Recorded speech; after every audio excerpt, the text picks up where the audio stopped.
again been a lifesaver with my application, in helping me write my personal statement and CV. Grammarly is your digital writing assistant. It's an all-in-one tool that improves your productivity, triple checks your work, and saves you time when working on multiple assignments. Even the free features are incredible. You can set your own writing goals, track your word count, and even find new words to replace your overused ones using the synonym feature. I personally love using Grammarly. And work with Mandy. And I'll be. What are your I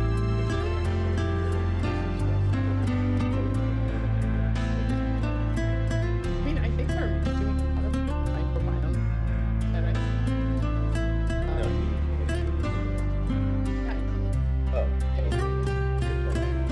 no, but we're just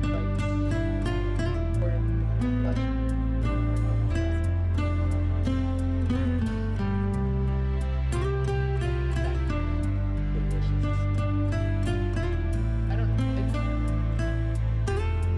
Were you at that? and then getting the card to trial. Okay. What's your favorite? That's a good one. Please let me see. Oh yeah. Look forward to justice.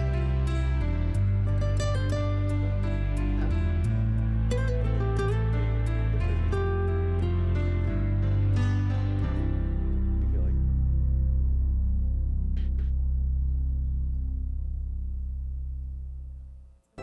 hello. Great to meet you, Megan. Wow.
a little bit behind. We apologize about that, but that last talk was amazing. I just wanted to quickly introduce myself for those of you who don't know me. My name is Lauren Plovich. I am the Associate Chief Medical Officer at the Focused Ultrasound Foundation, which is a nonprofit organization that with the goal of advancing focused ultrasound, and one of our big initiatives is in pediatric brain tumors, and I am the director of the Pediatric Brain Tumor Program at the foundation. I participated in a panel at last year's Brainstorm Summit, and I just really enjoyed my time there, so decided to dig a little bit deeper and help with the program committee this year, and it's been a pleasure to work with Misha, who's done a majority of the work, so it's mostly all her.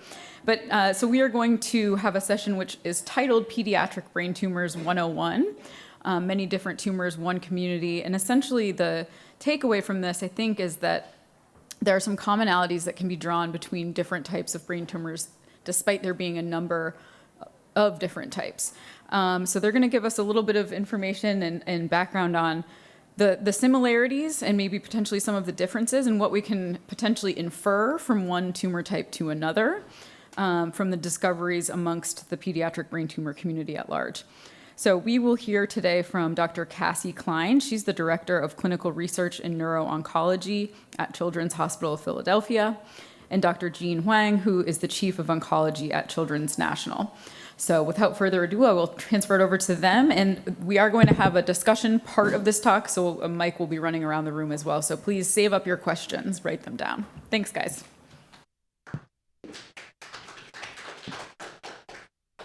Thank you so much, Lauren. And thank you everyone for joining today. So as she said, we really want this to be interactive. This is a small kind of intimate room, which we feel very fortunate to be hosting, but we are open to being interrupted. And we certainly want you all to have questions at the end. So interrupt us whenever you feel you have a burning question. We're going to start out really, as was alluded to, just with an overview. And we're going to focus on glial tumors predominantly and embryonal tumors as the largest classes of tumors that we treat. The goal here is to discuss in broad strokes things, though, that are applicable to really any type of pediatric central nervous system tumor. And so we hope that you have questions stemming far beyond kind of the few tumors that we're going to explicitly review today. All right. So just to get us started, in terms of how we think about pediatric CNS tumors, so we have a very and growing classification system for pediatric tumors that happen in the brain and the spine. And we have classification systems that are driven by molecular and histologic, or what these tumors look like under the microscope. And you can see here the most recent guidelines, which are put out by the WHO every 5 years. The most recent guidelines here list some of the key broad classification systems. But what is important is that we're going to focus on embryonal and glial tumors, as I said, but always to keep in the context that there are so many sub-classifications to all of the tumors that we may treat, and that some of them have very clear standards, approaches in terms of diagnostic and treatment. But not every tumor is like that, and there's certainly a large cohort of tumors that we still don't know what the most effective therapies are, and we'll talk about that today as well. So what does this look like? So when we 10 years ago were diagnosing tumors, it was predominantly done with just taking out the tumor tissue, looking at it under the microscope, and trying to identify based on stains and other tumor characteristics what this tumor was. However, with the advent of molecular sequencing, we've gotten much more precise in that diagnosis and in the diagnostic criteria. And so right now, we really rely as our standard of care to do both histologic and microscopy analysis of the tumors, but then also molecular analysis.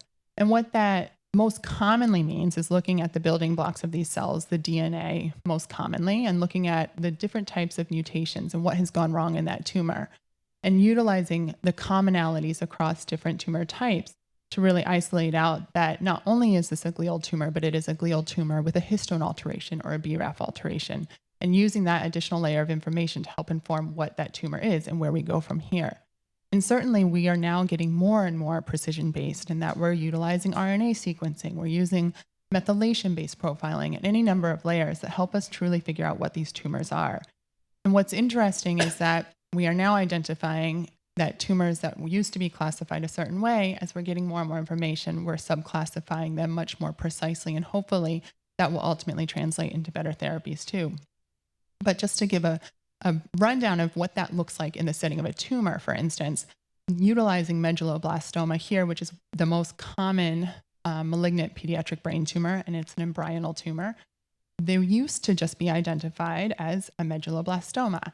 And then it became a classification where there was 4 subtypes and now 12 subtypes. And you can see here, as we get more and more targeted in our classification systems, that we now have these small categories, like not just a medulloblastoma, not just a medulloblastoma sonic hedgehog pathway activated, but now it's a medulloblastoma sonic hedgehog pathway activated in addition to p53 altered.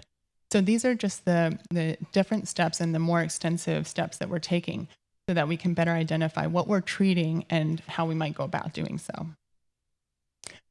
Ultimately, the management for any of our CNS tumors is going to depend on what that final diagnosis is. So this is going to just give a broad overview, though, of how, in a big picture setting, we initially think about any pediatric brain tumor that comes into our clinic, our emergency department, wherever it may be.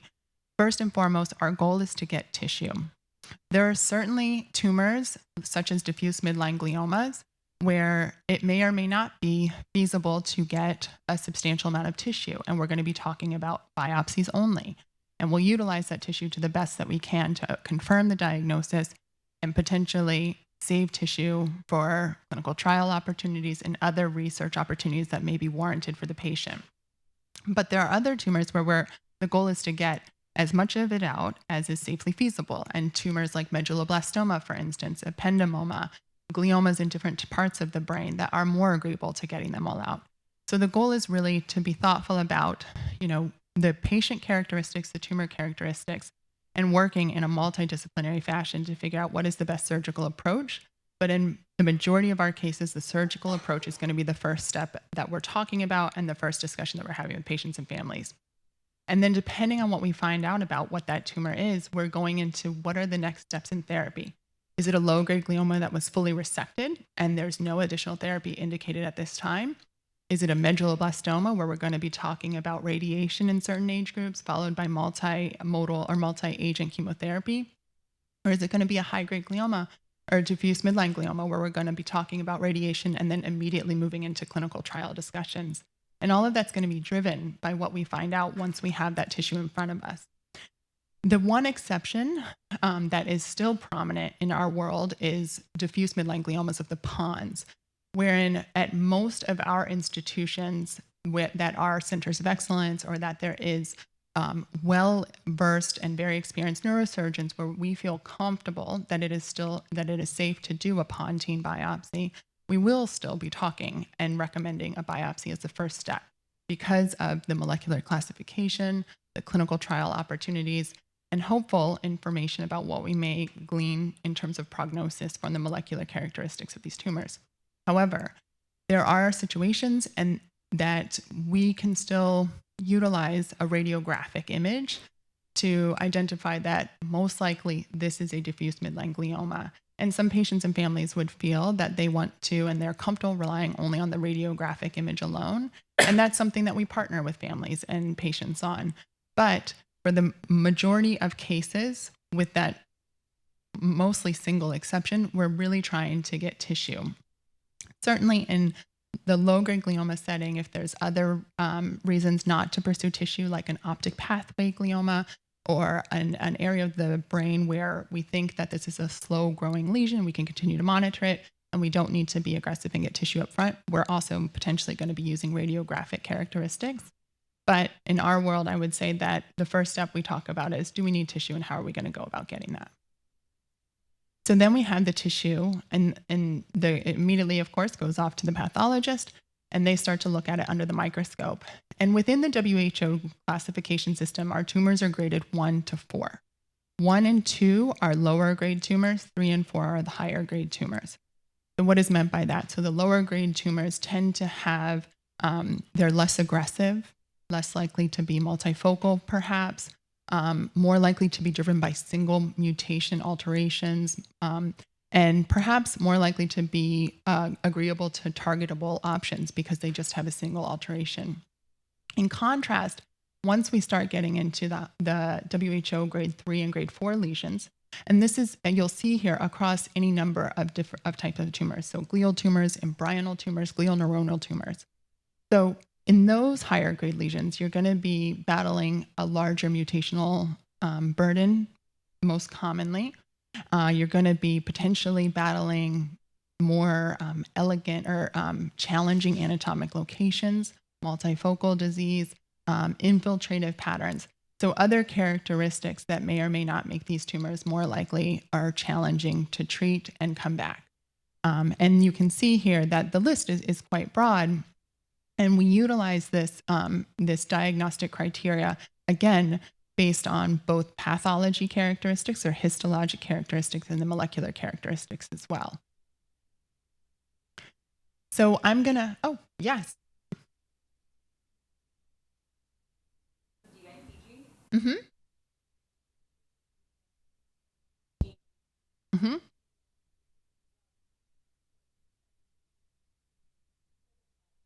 Yeah, absolutely. So DIPG is now a DMG of the pons. So we think about these terms interchangeably. And in certain situations, people will still use the term DIPG. And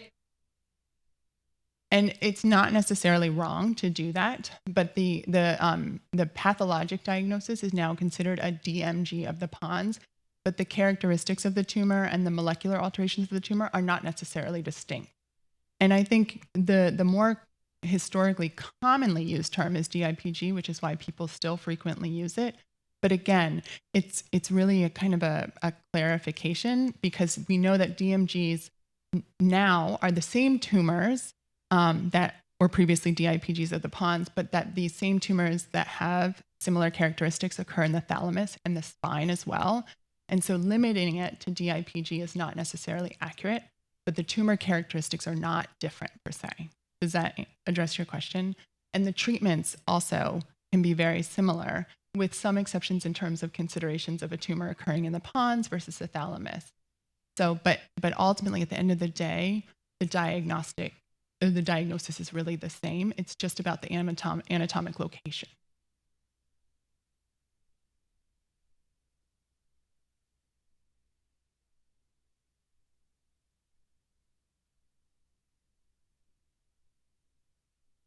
Yeah, so that's something we're actively exploring, because we know that even within DMGs, the anatomic location in and of itself may or may not have an impact on the therapies getting into the tumor, the environments surrounding the tumor.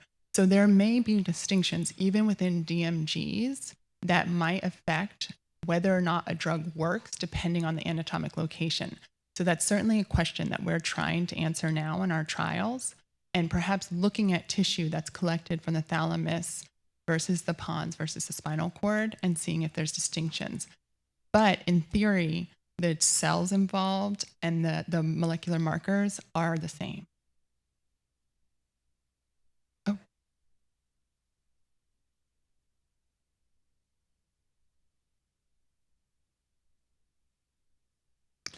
So the tumors themselves can arise independently in the thalamus, the pons, or the spine. The critical piece is that they're always in midline structures. So certainly any one of those locations can potentially spread to other regions. So the pons, like you were saying, can it spread supratentorially towards the thalamus? Can it spread more proximally towards the spine? Absolutely. But the critical piece is really that they're anywhere in the midline. So it's not necessarily that a DMG of the thalamus has spread from the pons. They can happen independently, but you're right, they can spread by way of just being connected.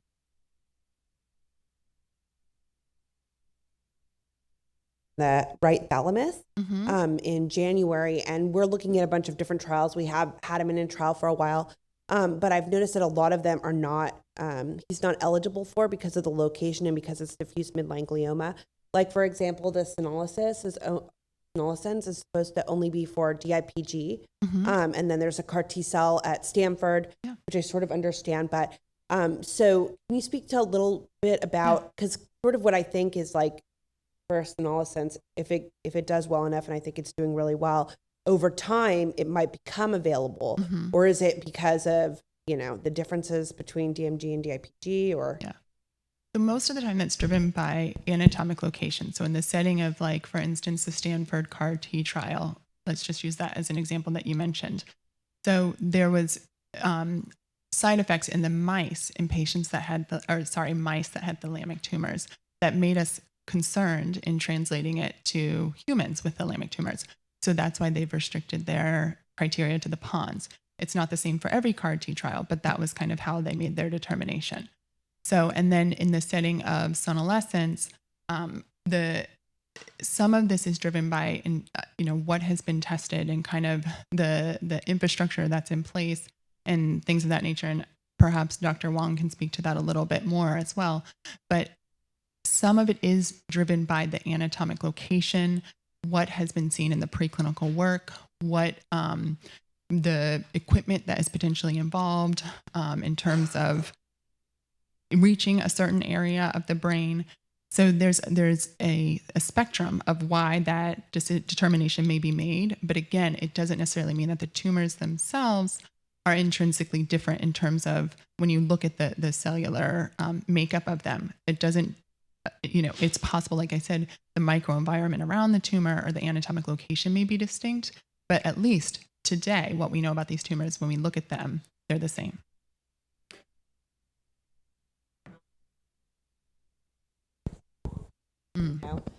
More than about, the kind of mechanics of the tumor. And I think that's exactly, we're trying to figure some of this out in real time. The hope is that if we find something that's effective for a tumor, a DMG specifically, like in anywhere in the brain, that we figure out a way to then make it applicable to DMGs of other anatomic regions as well. But we are actively answering and exploring these questions. How long do you think it would take for it to be available for, like, my son? Like right now, let's say that they find it's good. Are we looking at 5 years? Are we looking at 10 years before it might be available? Yeah, I think it just depends in terms of what is kind of the barrier to going that next step. Is it because of a safety concern?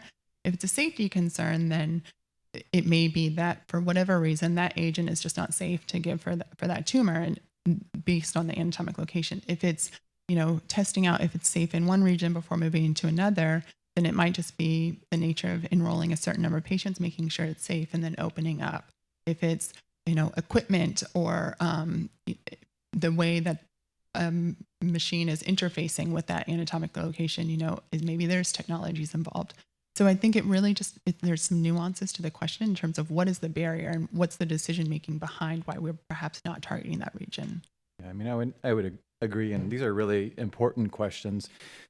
One thing that's confusing, I think, is what we're trying to do is understand these tumors better so that we can treat them better. And so, back in the old days, we could say that one was in one location, the other was somewhere else. We didn't even have tissue on the brainstem glioma so much, so we divided them. Now that we have more information, we think we're being smarter about it by saying it's really the biology that links these tumors. It's not as much the compartment, but that doesn't invalidate the fact that the compartments are different. And that all the learning that we had before, because a thalamic tumor, a brainstem tumor, they're both very difficult to resect, but the brainstem is harder than the thalamus, for instance. And they are in different parts of the brain, so techniques that are designed to target like a brainstem area would have to be redesigned to target a geographically distinct part. So even though there's biology that links those two tumors, and we think that's the smarter way to think about it. We think that'll make us know more about these tumors, will make it faster for us to figure out what good treatments can come next. It is still, there are differences there. And as Cassie said, that's exactly what I think what we're trying to figure out. That question about the pace of how quickly we can translate discovery into different parts of tumor, it's also a really important question. And as Cassie said, it's there's so many variables that go into that. And that can be really frustrating when you hear about science that seems very promising, and yet it's not in any child, or it's only in an adult, or it's only in a child in one place and not the other place, when we're telling you that they're linked and that there might be rationale for both of those. So that's exactly a partnership that I think most of the people in this room have really engaged when, and particularly the DMG community.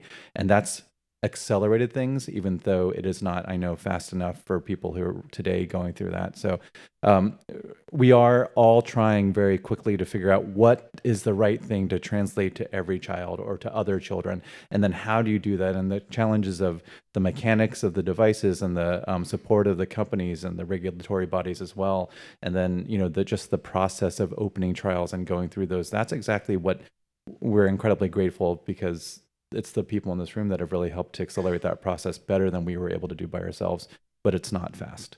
And the timeline can be a couple of years. It can be longer than that sometimes. Can you speak to the word, you use the word safety or safely?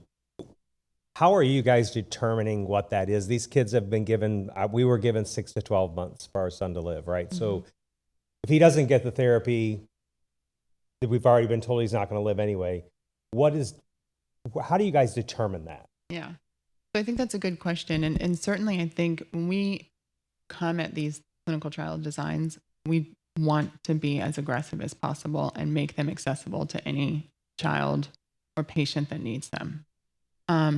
At the same time, we don't want to do anything that hastens the disease course or that perhaps takes away from quality of life in a way that we already know we're working on borrowed time. And so, it's always a balance. And we hear you, we hear families, we hear patients, and that this is where we are, and we want to be as aggressive as we can. And we also want to do those things, but we still want to make sure we're doing so with those considerations. Additionally, we don't want to, because of some of the considerations from like a regulatory standpoint, we don't want to be in a situation where we're pushing the envelope to the point that we are leading to a premature closure or restriction on a drug because we push too hard, too fast. So I think we try to have that consciousness in mind too, because if we're putting a drug into a clinical trial or an approach or an intervention, we're doing so because there's been promising data and we are hopeful that it's going to make progress where there has not been any. So for us to do that, though, sometimes we find that the drugs aren't getting in the right way, or that there's something, whether it's a drug delivery, we need to be thinking about that, the type, the way the drug is given, the way the drug is made. And so we need to be conscious of this, and we want to allow some latitude to come back to the drawing board without, saying, well, that drug was just too toxic, we're going to throw that away. And so when I say safety, I hope that you recognize, like, we're doing that in the context of trying to push just as hard and as fast as we can. But we want to make sure that we're walking that line, that we're going to be able to move something forward or pivot in a new direction without having to completely abort that approach if we were to come up with like a notable safety concern.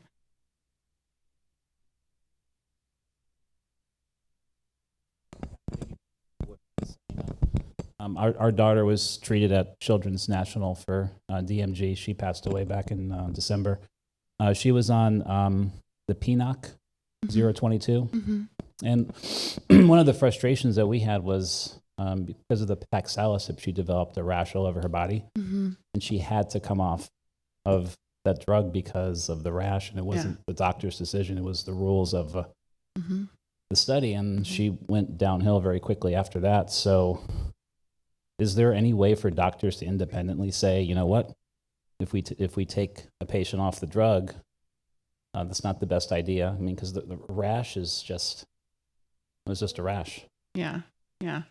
So, I mean, certainly when we design the trials, we have grading that we have for the toxicities too, right? Grades 1 and grades 2, somewhat similar to the grading system here in terms of severity or aggressiveness, we typically tolerate those things, or we have dose modification guidelines built in. When we're getting to more severe grading, though, again, it's just about this balance of kind of risk and reward. And the nature of therapies for diseases like DMG is that we don't know if it's working yet, unfortunately, right? So we're always seeking that justification again and that balance. Like, if we knew for sure that Paxlovid and ONC201 and CAR T therapy, like, it's working, it's effective, it's curative, then absolutely, we feel we're going to keep pushing. But if we're still understanding if it's even working, that's where we're more conservative, because again, we still want to come back to the patient and the patient's quality of life. And certainly for this instance, we're also learning in real time. So we're saying, okay, this dose is not, it's not tolerable. Like, patients are having severe side effects, severe rashes, whatever they may be. So then we're already coming back to the drawing board and saying, we don't want to get rid of this drug necessarily because the data was there. We're still excited about this. But how do we need to redesign this and have a different dose level? Do we need to go back to the drug company and say, hey, we need different sized tablets so we have more latitude to dose adjust and those types of things? So it sometimes feels like we're taking a therapy away, but that's never the intent. The goal is always to kind of balance. And as much as we can, we work, to dose reduce or drop one drug, keep the other on, try a different way to give the drug, whatever it may be. I think that the points that are raised are really important. And I am taking my glasses off because I can't, the glasses are too strong. I'm talking to other people. But that the worst outcome is sitting in the corner of the room for many of the families that are in here, which is that it's not the side effects of the therapy, it's the tumor itself. And we are trying to be smarter about changing the way that we've designed our trials. PNOC is a good example of an organization that's really taking the lead in that realm, because we recognize that ethically, physicians are not in this. Like, I think that with the Hippocratic Oath actually says, do no harm is like one of the main tenets. And harm in the pursuit of cure is worth it, but harm by itself is not. And we just don't know the difference between those two things most of the time, unfortunately. And so we get scared about things like rashes. But as Cassie said, if the rationale is strong and our markers are good and we have preliminary evidence that something is working, then some of our most transformative therapies in pediatric cancer, for instance, the CAR T world with relapsed leukemia, or the immune checkpoint blockers in children with high-grade gliomas that are hypermutant, many of those kids end up in the ICU with intractable seizures or with massive inflammation that requires them to be intubated. And that's like, those are clearly high-grade toxicities. But we recognize we've gotten to the point where that is what's needed to get to efficacy for these particular interventions. But they only were tolerated because we started to see in some of the patients that these were working. And so we saw that in some patients who weren't having that great amount of toxicity, that those therapies were starting to change the narrative. And so then we started to tolerate those toxicities in kids who had them, because we started to think that's really important and we can get, now this is worth it. I think that I've had this conversation with many of our patients as well, very similarly, which is this dichotomy between hurting a patient or child for no good reason because we hope that it's going to work, but we don't know that, which is what Cassie is talking about. And hurting a child and putting them in the hospital because we know that's what's important to get them to cure. So as soon as we start to have inklings one way or the other, we definitely push harder. And in addition to which, we are trying to be smarter and design these trials in a way that has never been designed previously, so that we can tolerate some of the pieces in collaboration actually with families and parents who express the same sentiment, which is it's worth it if it helps our kid. And so because of those kinds of comments and that kind of feeling, we are trying to change the way that clinical trials have been designed. And it's not just us, obviously, the regulatory bodies, and that as both at an institutional level, the IRBs, as well as a federal level with the FDA, because their whole track record has been, we made a lot of mistakes hurting people that didn't help them. And so now we're changing the rules across the board for every trial, for every new treatment. I mean, the COVID vaccines were a good example, the old syphilis tests, and where there was real harm that was done in the pursuit of science. It's probably time for us to start thinking about different ways to do the trial work. And that's, I think, Dr. Klein has actually been one of the leaders in trying to design them very intelligently. But we're not perfect, and continuing to have this conversation so that we can continue to change and learn faster, so that I know that we're all desperate to get there fast. So, we're working with our statistical partners to say, what's the bare minimum number of patients we need to make a decision like go or no go? So is there a signal there? And how many more patients do we want to treat with this agent? Or is there no signal at all and we need to come back to the drawing board? No. So I just want to start off by saying I can tell by both of your passion that, you really truly care about these kids. And, I don't think there's enough people out there, researchers and doctors, that really have their heart in this. And so thank you, for kind of dedicating your life to this. You're talking a lot about clinical trials and, preclinical information and making those complex decisions based on the way that things are kind of panning out before the trial ends. And as parents, a lot of us have to make those decisions on our own. And we don't have access to that information. And I know for me, I'm at a really good hospital. I'm very close. I'm very lucky. And we were told that the best, trial was PNOC 22. But as a parent, I wasn't told why. I wasn't said told this is how it's turning out right now, and here are your other options, and this is, because I know for me, I want to make that decision using that balance of quality of life, quantity of life. We all may have different thresholds for that. What are your thoughts about and I realize that lawsuits may be what's kind of behind the reluctance to release early information, but what are your thoughts about giving parents that access? We can sign away that we're not going to sue, but we need to know because we're forced to make these decisions really with nothing. So we are on Facebook and we're like, oh, I've seen a kid die there and not here, and that's not good information to base your kid's life on, you know? No, I absolutely hear that. So I think your question actually has a couple different parts. Okay, so the first part is how do you get the information, right? Because you're absolutely right that what people in this room, what the families in this room, what patients in this room are expressing are rare diseases at the basis of it.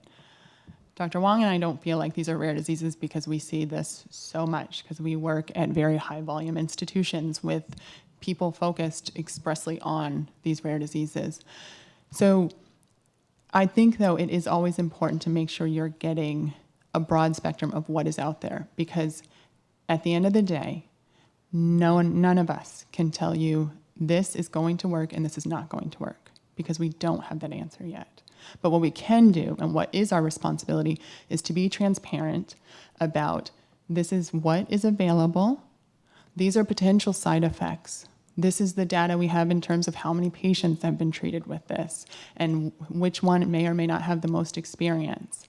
And then we talk about all of that and we meet you and families and patients where they are to help make this decision. There's been amazing efforts in recent years with the DMG nurse navigator role that has popped up that hopefully now comes up whenever you Google. There's a DMG National Tumor Board for those in the United States. And any provider, any family can reach out and have these resources at their fingertips. And so the hope and the goal is that an expert is not necessarily 300 miles away or across the country, but much more available regardless of local regional restrictions, okay? And we can't always tell you, to your second point, the potential efficacy or negative result. And some of that is truly because, again, kind of going back to my first question, we don't want to prematurely abort a drug that may or may not be effective, or promise one that may be effective and we don't know yet and it's not. And so we still have to stay true to the statistical design. And I know it sounds very, black and white, but the reality is that we design these trials so that when we do come out and we say something is or isn't working, it is a sound determination. And it's based on, okay, we have enrolled a sufficient number of patients to make that declaration. We have looked at this in comparison to how patients have historically done, and we are definitively doing better, we are definitively not.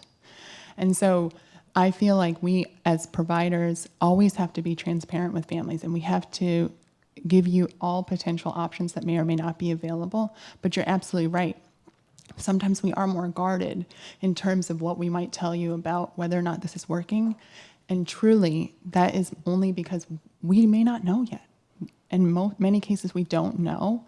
And it would be a disservice to say or lead you in one direction with only part of the information in front of us. So that's the kind of flip side of that. But certainly, it's also our responsibility that as we get this information, to come back to you and to tell you, even if it means you're on a clinical trial and we're showing it doesn't work, then we have to sit down and we figure out, where do we go from here? Or there's really promising data. This other therapy is available. It's looking really exciting. Maybe that's going to be a better option for your child. And that's also our responsibility.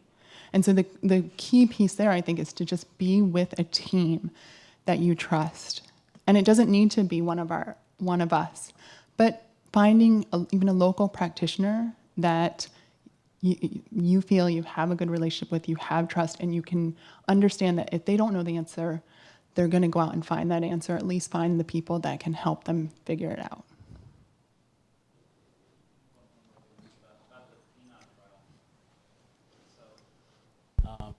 We were told about it because our daughter had a very specific genetic mutation and her tumor was the PIK3CA. So the pexalisib was the best route to go. However, she didn't initially qualify for the trial because she wasn't showing progression. So we had to wait 3 or 4 months until she did, which was also really frustrating because that's 3 or 4 months. And most children don't last more than a year, unfortunately. Yeah. So I don't know if there's any way that clinical trials, whoever is putting together these trials, can take that into account, because wouldn't you want to do, anything for your children? Of course you would, but Yeah. But there are so many rules that we couldn't get around. Yeah. And so, again, that's why we're designing trials. And, I can speak to 22, and full disclosure, I'm the co-chair of that trial. But, we have opportunities for children newly diagnosed, at progression, pre and post radiation.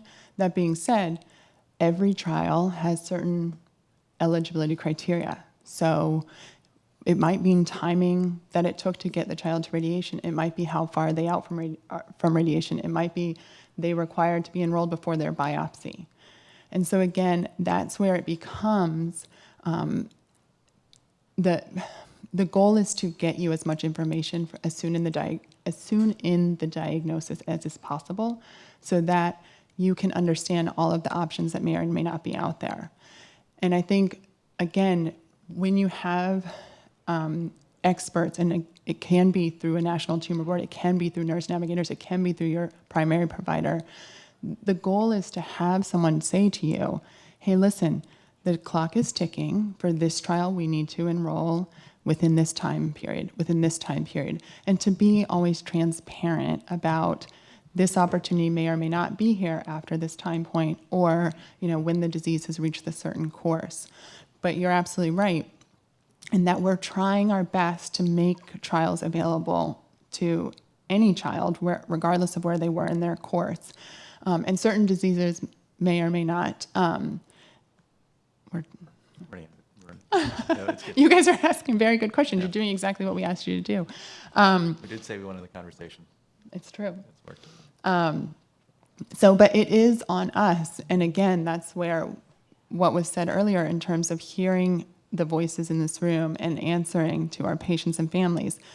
we want to design our trials that help us answer these clinical and scientific questions, but that are truly, at the end of the day, meeting the needs of the patients that we're hoping to treat and change the paradigm for. And so it is on us to better design our trials. And I think we're trying to do that, but I will align with what was already said, that it's never fast enough. Can I just make one other comment, which is some of the rules in eligibility, and you have to stop, you can't go on. Some of those rules are things that we can address, and they're more legacy rules, or maybe they're the way it's always been done, and we can be better about that. But some of the rules are there specifically so that we can figure out, does this medicine work? So if you have too much difference in the kinds of patients that go on, it might work for some patients, but you're not going to know. Or it might work for nobody, and you might think, oh, but it could. And then you expose 20 more patients who could have gone on to the next treatment and tried that might have been actually more effective.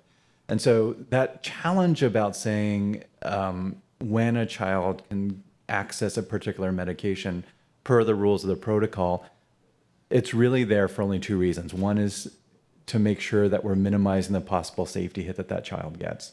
And the other is to maximize the chance that we can move fast, that we can say, yes, this works well, or no, it doesn't work at all, throw it away. And let's be frank, most of the things that we've tried haven't worked. So how many patients do we want to keep exposing to a drug that doesn't work? Probably never really had a hope of working when we learned more about it.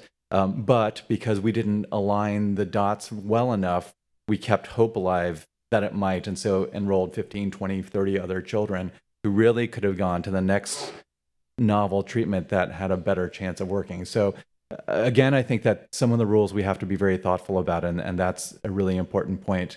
And some are actually there because we want to do exactly what you're asking us, to move quickly and to go through and find as fast as we can the right treatment for whatever child with whatever kind of cancer that they have. But these questions are the questions that every family asks us in every room. I think they're that important and that pervasive. Maybe we can try to fly through some of the slides, or should we just kind of abandon that track? I don't know. I mean, we have 7 minutes. 7 minutes. Okay, we'll try to go exceedingly quickly. Okay. Essentially, all this is to say is that the range of the tumors that we treat, it really can be a tumor that is a long overall survival, but with courses that are punctuated by episodes of refractoriness, recurrence, side effects, toxicities, et cetera. Or it can be, and that are potentially responsive to novel targeted agents, such as in the setting of low-grade gliomas and their single molecular alterations. Or we can be Can you go back to that slide for a second, Cassie? So I just want to reflect. Now I'm asking questions. But I wanted to reflect. So when you have a blockbuster, so that's what the MEK inhibitors did for low-grade gliomas. When you had clearly very early a sense that this was working better than previous treatments and it was hurting less than previous treatments, that answer happens pretty quickly. So, and in those situations, no matter what the design of the trial is, the practitioners and providers actually do get a sense about what is happening. And we do start to lean towards enrolling patients on these trials or getting them access to these drugs. The problem is that almost all other iterative improvements in cancer therapy haven't been on the backs of blockbusters. They've been a little bit more, and then you add something else, and it's a little bit better. And in that situation, the docs just don't know. And the trialists, the PIs don't know, because the way that the trial will tell you that it's better requires like almost total enrollment. And so we can't guide families in that kind of more common situation where the drug or the intervention does help. It just isn't as dramatic as some of the ones that we've backboned on in this slide, for instance. I mean, that line is basically where the patient started the treatment, and you can see the shrinkage in almost every patient on these tumors. So almost every person who had a low-grade glioma got MEK inhibitor inhibition, and they all got smaller.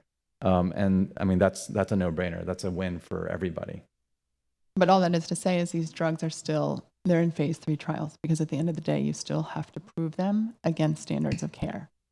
And the distinction is high-grade gliomas, DMGs, is that there is no standard of care. And so coming back to what was just mentioned is that, we're moving the needle inch by inch, seemingly, and those distinctions are much harder to pick up on. And so those have to be considered when we're thinking about whether or not, we're continuing on with a drug that potentially has a lot more toxicity. This just goes into kind of clinical trial design. We won't spend a lot of time on that. This is PNOC 022 in terms of the design. And again, the goal of this was to relay that we really are trying to design our trials differently. We're trying to design them so that they move faster. We're trying to design them so that they are accessible. And what I mean by that is accessible to any patient, regardless of where they are in their disease, accessible to any patient, regardless of where they are in the world. And then also we're doing a better job of collecting a breadth of biomarkers so that we're answering if this drug does or doesn't work, why and how can we be better? And then I've given Dr. Wong all of 37 seconds to do his slides. No, this is good. This is good. Well, the intent of this session really was to be beyond DMGs, although that has been a major focus. And so the idea is that although the name of your tumor is different and your outcomes are different and what the treatment options are different from patient to patient, that in large part, there are a lot of commonalities. So that was kind of the theme, is that there are things that sort of link the journey of the families and the kids, no matter what the diagnosis is in a lot of situations. Embryonal tumors is just the other large wastebasket term that incorporates a lot of different kinds of cancer. So I was going to talk about medulloblastoma as the most common kind. These two slides only reflect medulloblastoma, and they're outdated. So there are many more kinds of subtypes. So this is the most common kind of pediatric brain cancer, and yet when you divide them up with our new techniques of understanding their biology, they become vanishingly small. Very few patients who have P53 mutated sonic hedgehog. This is data from the largest COG high-risk medulloblastoma trial.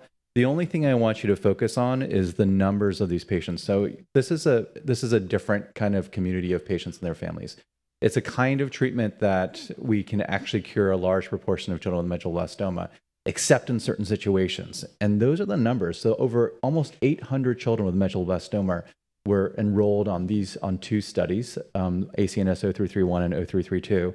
But if you look at those kids who really need more treatment, it's less than 20 in any subclass. And that's over 11 years in every kid in this country and many other large countries to get on that. That point is simply to say that in order for us to find a targeted therapy that is specific to make your child better, it's just an obstacle for us, obviously.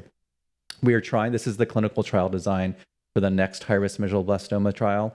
It's complicated, and it's not complicated enough, actually. But the reason it's complicated is we're trying to be very smart about using really exciting treatments that probably have a very low chance of working, except in one particular situation. And so we have to design many, many different groups. And that's what kind of unfortunately prolongs the timetable that it takes us to move for that. The last kinds of things that really unfortunately link all of our children with brain cancer, whether it's something that is easily cured or it's very difficult to cure, are side effects. And even in the DMG world, when we talk about adverse events, all of you have had plenty of time to realize how impactful a brain surgery can be to somebody who has a brainstem glioma or a midline glioma or any other location of tumor that has to have a neurosurgery in that place. The treatments that we use to actually leverage cure, radiation, chemotherapy, surgery, targeted therapy, immunotherapy, they all have significant late effects. And late effects is kind of a misnomer because those late effects can start as soon as you start that treatment, but they certainly can extend for the decades that you might get for a child if you're lucky enough to cure them. And those are all challenges, obstacles, negative components of the treatment that we have available today that is shared by children with DMG or medulloblastoma or ependymoma or any of those other problems as well. Again, just using medulloblastoma as a model, these are children who have been cured of their disease, but many of them can't hold a job, they don't get married, they don't graduate college. And those impacts are because in order to get them to cure, we unfortunately hit their IQ by 20 or 30 points, which is obviously a very, very significant amount. And that doesn't even include the things like being blind or having hearing problems or not being able to run around or having a lot of other social impacts as well. The point of this slide is just as an example that the treatments that we have today are very impactful from a negative standpoint. And this is that dichotomy that we constantly are striving to attain for every child. For a child with a DIPG or DMG, obviously cure is the gorilla and the elephant in the room. For many of our other patients, the morbidities and the side effects are important as well. So really, I think that we're probably out of time, but there are a lot of shared challenges. In some ways, those are shared opportunities. We can be better. We can be smarter about knowing when a kid is having problems. We can be more innovative about what we can do to help that child or prevent those side effects to begin with. So there are lots of questions. I think we're out of time. Lauren, I'll leave it to you. But thank you so much for inviting us to talk today. And we'll hang back if people have questions. Incredible. I think what I learned from that session is that we need more time with people like Doctors Klein and Wong for patients and families to just ask questions, because that was amazing. And thank you guys so much for pivoting and now also starting 20 minutes late. So thank you so much. They'll, like they said, stay here after for questions. I did also want to mention that tomorrow at, I believe, 1:10, there's a innovative clinical design panel. And that, I think, may be another opportunity for some of the families to get questions answered. I'll make sure that I communicate to that team a substantial block of time for questions. So if you have other questions related to clinical trials, that might be a good chance to ask those questions. All right, so we will see you after the short break until 3:30.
Thank you for joining us today for this session called Holding Space for Emotional Health and Advocacy. My name is Dr. Megan Schaefer. I'm a pediatric psychologist at Nationwide Children's Hospital in Columbus, Ohio, and I specialize in neuro-oncology. Managing emotions as a pediatric cancer advocate is an important aspect of effectively championing for this cause and sharing your child's, families, and patients' stories. Emotions can serve as powerful motivators in pediatric cancer advocacy, but they can also become stumbling blocks if they become too overwhelming or difficult to navigate. In today's panel discussion, we would like to explore the art of managing emotions as an advocate, delving into their personal experiences and helpful strategies in the pursuit of meaningful change. So I would like to start by introducing our amazing panel here. So if each of you just want to give a brief introduction about yourself, maybe a little bit of a statement about the advocacy work that you've done, and then we'll dive deeper in some more questions. So I'm Aubrey Reichert-Eline. To be here. I'm from New Jersey. Excited to be on this panel with everyone. Thank you. I am the co-founder and president of With Grace Initiative. My daughter Grace is a survivor, so we have an initiative around her. I'm also, by day, associate director of development for Rutgers Cancer Institute of New Jersey, doing a lot of advocacy there. I've been doing advocacy work since 2018, shortly after my daughter was diagnosed. We've done advocacy work at the state and federal level. We have both created and executed the passing of various legislation, as well as run several awareness days. Advocacy. Thank you. Hi, everyone. My name is Michael Muldoon. I'm a brain tumor survivor. I had a germinoma brain tumor 11 years ago in 2012. And as far as advocacy, I participate some with the Children's Brain Tumor Foundation to, support some of their provision of psychosocial support for cancer survivors or brain tumor survivors and their family members. And I'm pleased to be here. Hi, my name is Cindy Campbell. A bereaved mom of a brain tumor for almost 11 years. I founded a nonprofit in my son's memory called the Ty Lewis Campbell Foundation. And my career has evolved into getting very involved in research advocacy, and I'm the program director at New York Presbyterian Weill Cornell's Pediatric Brain Tumor Laboratory on the neurosurgery team. So a lot of my work involves just thinking about how to bring the patient perspective into things like clinical trial design and trying to have more of a parent voice in what we are and are not willing to do from a treatment perspective and how to advance the research faster. And another advocacy role I have been involved in, Head to the Hill. I've been involved in working with our New York State senators on the appropriations bill to have specific pediatric brain tumor language incorporated into the appropriations. I worked on a great steering committee with Mike Henry with the New York State Childhood Cancer Committee just recently, and I was in the ethics think tank at the Coalition Against Childhood Cancer to talk about how nonprofits can better work and ethically communicate our funding toward clinical trials. So we had a white paper on that published, and that was a really special project to work on. Hi everyone, I'm Grace Weather. I'm an actress and director based in Los Angeles, but my journey in the pediatric cancer space began on January 9th of 2015 when I was diagnosed with a brainstem glioma. I was told that the tumor was inoperable and that chemotherapy and radiation had a very slim chance of working. So I was sent home with 6 months and no next medical steps, which turned into me exploring what are my passions. And I fell in love with film, and I moved out to LA and began storytelling in a range of different mediums. And then I was asked to join a lot of advocacy. And so I started coming to Washington, D.C. to work on pediatric healthcare legislation while spearheading bills that would bring over $100 million in funding to pediatric cancer research. So my goal is to combine my passions of storytelling and advocacy together. Well, thank you for all of those wonderful introductions. It is very clear we have a stellar group of advocates up here, so I'm very excited to learn more from them. So let's start a little bit broadly just on how you all balance emotional demands and advocacy, and feel free to share any personal experiences or stories where maybe you were having an advocacy experience and emotions were becoming very difficult to navigate. I guess I'll just say I was talking about this with my mom yesterday. I feel like as individuals in this community, we often have very difficult moments and then very, very good moments. We have a lot of moments of triumph and a lot of moments of setbacks where you just don't know how you're going to get up the next day. It's kind of like a day by day situation. Every single morning you're like, okay, what can I do today to get out of bed and get dressed? But for me, I was always really worried to go back to advocacy work after experiencing one of those really low moments. I've made a lot of friends in this space, which also comes with losing a lot of friends in this space. So I was always very worried about, okay, when I go back to the Hill after this friend passed away or this family member was going through something, how am I going to do emotionally? And I found in those moments I often triumphed. I did really well and I was really composed and I was very surprised about it.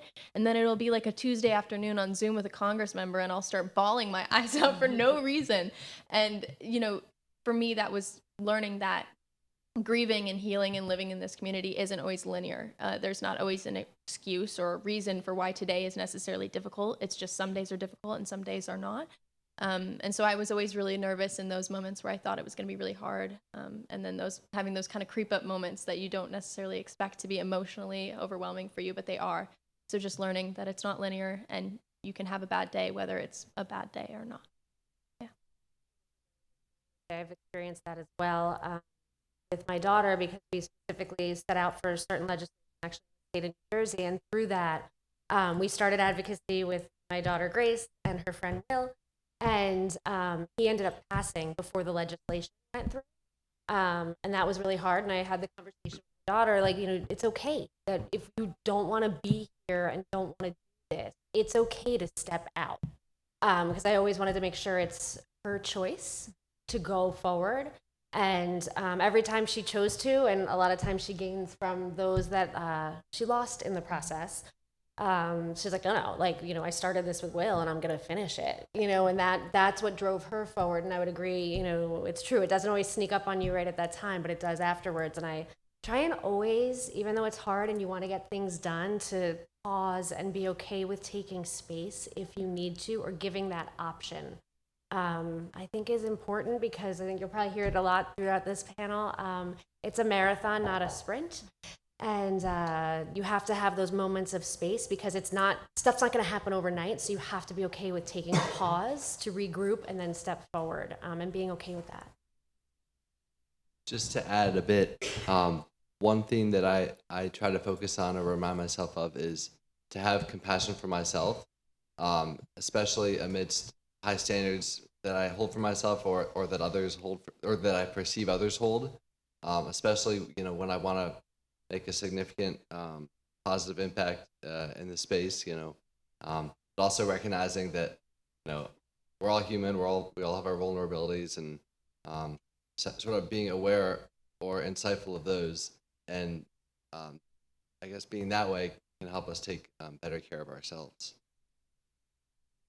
And for anyone who was in the panel earlier on advocacy, there was a lot of conversation about failure and how to keep your composure through that, and how to process feeling like a failure as an advocate. And earlier on in my journey, I've been doing this for 11 years, so it's been quite an evolution of learning how to cope with the emotional impact.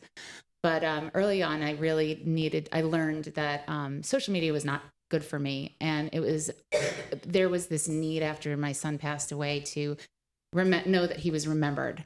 So I was very obsessed with how much attention was happening on social media. And if I was advocating for a certain, awareness event or whatever it might be, I was, obsessed with seeing how many people were reacting or sharing, or getting disappointed in friends and neighbors for not standing behind this and not understanding where I was coming from. And it was like a measure of my parenting. I felt like I was expressing, taking care of him in this way, like, you will never be forgotten, and this is my purpose, and we're going to do this. And then trying to just, deal with the disappointment. This analogy of a marathon, it's true. You can't be training all the time. You can't run a marathon every day. So I had to step back, and I had to learn that that's not the reality. This is just me being hard on myself and me trying to figure out ways to process my grief, and it wasn't healthy. And so I would go in ebbs and flows, and I would turn it off and maybe say, no, I'm not going to participate in this, or I don't want to have this fundraiser, or I can't, attend this conference because it's just been really heavy lately. And then I come back and then I can be really strong again. And I think that's all normal. And everyone has to remember that, like, it's kind of embarrassing to admit that you want the attention sometimes, you want the success, and the failure can be hard. But you have to know that we're all going to have that. We're all going to have to learn to cope with that. Cindy, thank you so much for normalizing that. I think that's one of the big themes for this session, is really to normalize. This is a roller coaster, right? And there's going to be a lot of emotions along this journey, and they're normal, they're valid, and they're okay. And I think, even as Grace was saying, there's this whole idea that emotions can coexist, right? There can be joy and sadness, there can be triumph, and there can be defeat. But you can have both of those in this world, right? And continuing to do those things that are meaningful, while then knowing the times when it's helpful to take a step back and take a break. And both of those strategies can be helpful. To further elaborate on that, so some of you all are mentioning some self-care strategies. I'm wondering if you can talk about a little bit more about some of the self-care strategies you all employ during advocacy, and also thinking about some of the strategies that you might apply, like before an advocacy event, maybe while you're doing the advocacy event, and then maybe after, to just kind of talk about what that timeline might look like in terms of strategies. Yeah. So I would say before, I think it's really just taking a moment to pause, which I realize, as we say, like, there's so much going on, and sometimes an opportunity comes up and it's like right then and there, and you're like, all right, how am I going to deal with that or whatever? But just taking a moment to be like, all right, what are we doing? Where, like, okay, this is for this. All right. Like, just taking a moment to kind of regroup, and checking in with ourselves and being like, all right, kind of focusing on the purpose. So taking a step back to pause, take a deep breath, make sure we're prepared. When I say we, like my daughter and I are doing a lot of that. But really taking that moment to pause, assess where we are right now. And, I think, Cindy mentioned this or whatever, maybe I don't do this one, or maybe we don't stay all day and do the dinner, or, just taking that moment to evaluate, where am I today? Maybe yesterday I could do all things every day. We could do them, and 3 days in a row, no problem. But today we're like, I can't. So, kind of assessing and managing our own expectations for what we can achieve in the next, couple days or day ahead of us or whatever. During, I think it's being okay to take that moment and have a glass of water. For my daughter, that's a huge thing. It sounds really silly, but just being okay to, like, hydrate or take that space, like, no, I have to go to the bathroom. I'm going to go. Making sure to take that space during. And I think when the emotions come up, being able to have those quiet moments of running to the bathroom to recharge, or getting that glass of water to recharge, and gaining strength from, overarching, okay, the angels that are with you, that you're advocating for, whatever, you can kind of regroup on that as you take those pause moments. I think are really important. Again, just constantly checking in with yourself. We used to say, like, check ourselves before we wreck ourselves. But it's kind of true, and you have to make that habit, though, because I think so many times, especially with this cause, I find that, like, you're just go, like, we have to. It's childhood cancer, like, literally people are dying, and you just go, and you have to be like, all right, time out, let me just focus, take a deep breath, get the hydration, go to the bathroom, whatever that is, and then step forward and be okay with, I might need a pause, and that's all right. And I think definitely leaving space to totally decompress after you do advocacy. You might be exhausted and need a nap, and that's completely normal. Take the nap. Eat the chocolate. Do it. And I think so much of it, too, sorry to talk more, is sometimes you have to take a step back, and I use back loosely because I don't think you're really taking a step back. I think you're just regrouping to then step forward even stronger. So I don't like saying step back, because I don't think it's a step back. It's just taking a pause to then step forward even stronger. Something that we rely on and have practice. Yeah, I think that's a really good point. I personally experience a lot of sensory issues because of my tumor. And so when I'm in bright places or loud places for a long amount of time, and then I go up and speak, I'm not always on my best. So I've learned, what are those things that I can do for me, even if sometimes I'm like, okay, I feel like I'm being antisocial, but I'm literally like headphones in, girl, in the corner, in the dark, like no one talk to me.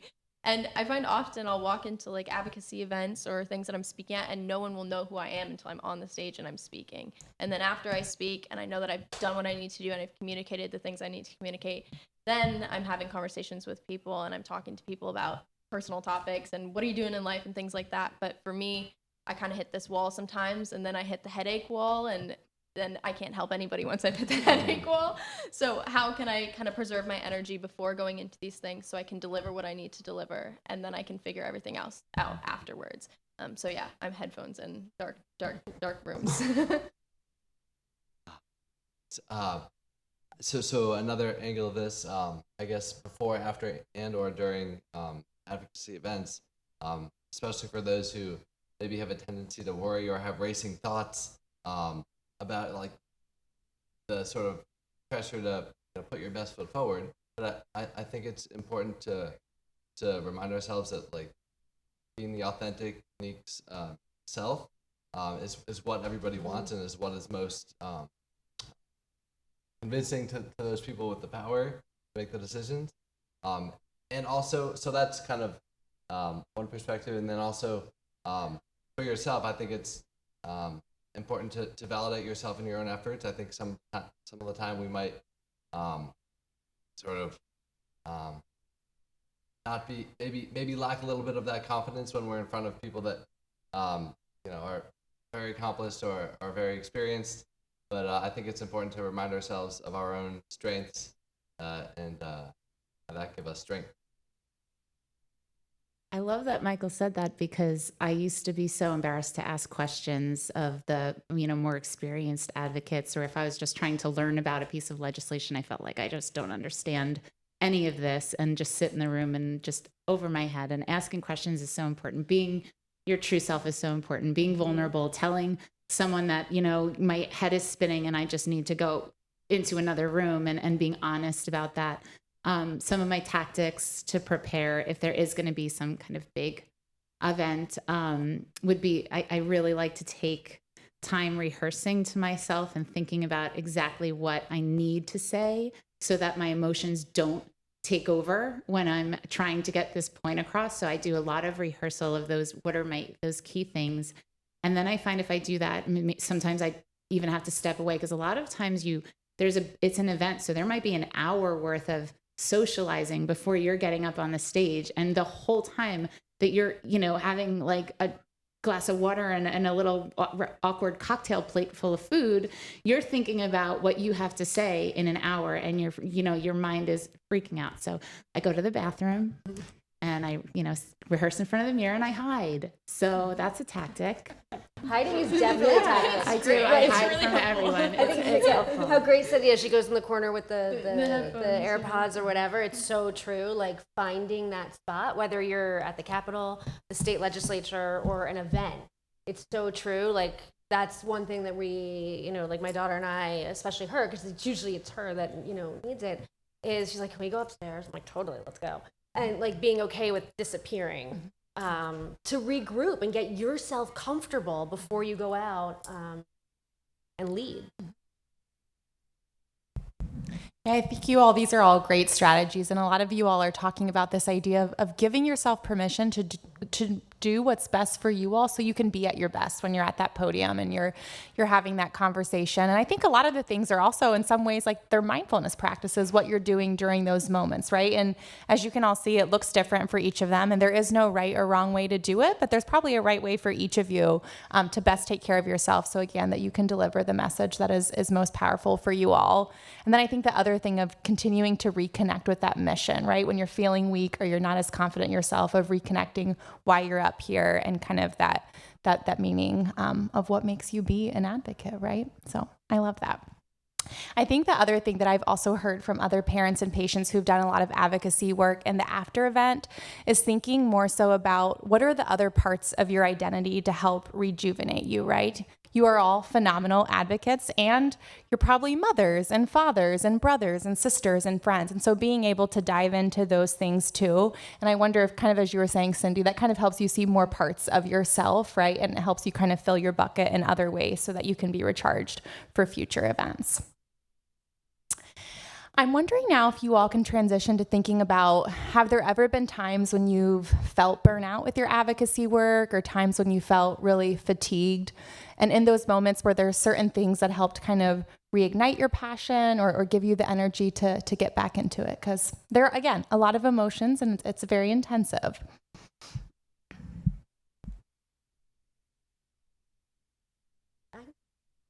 Again, I think it's taking that pause, and I love that you used, the word permission, because I think that's something, I don't know, I had to learn, and I hopefully impart that to both my children, that permission to rest.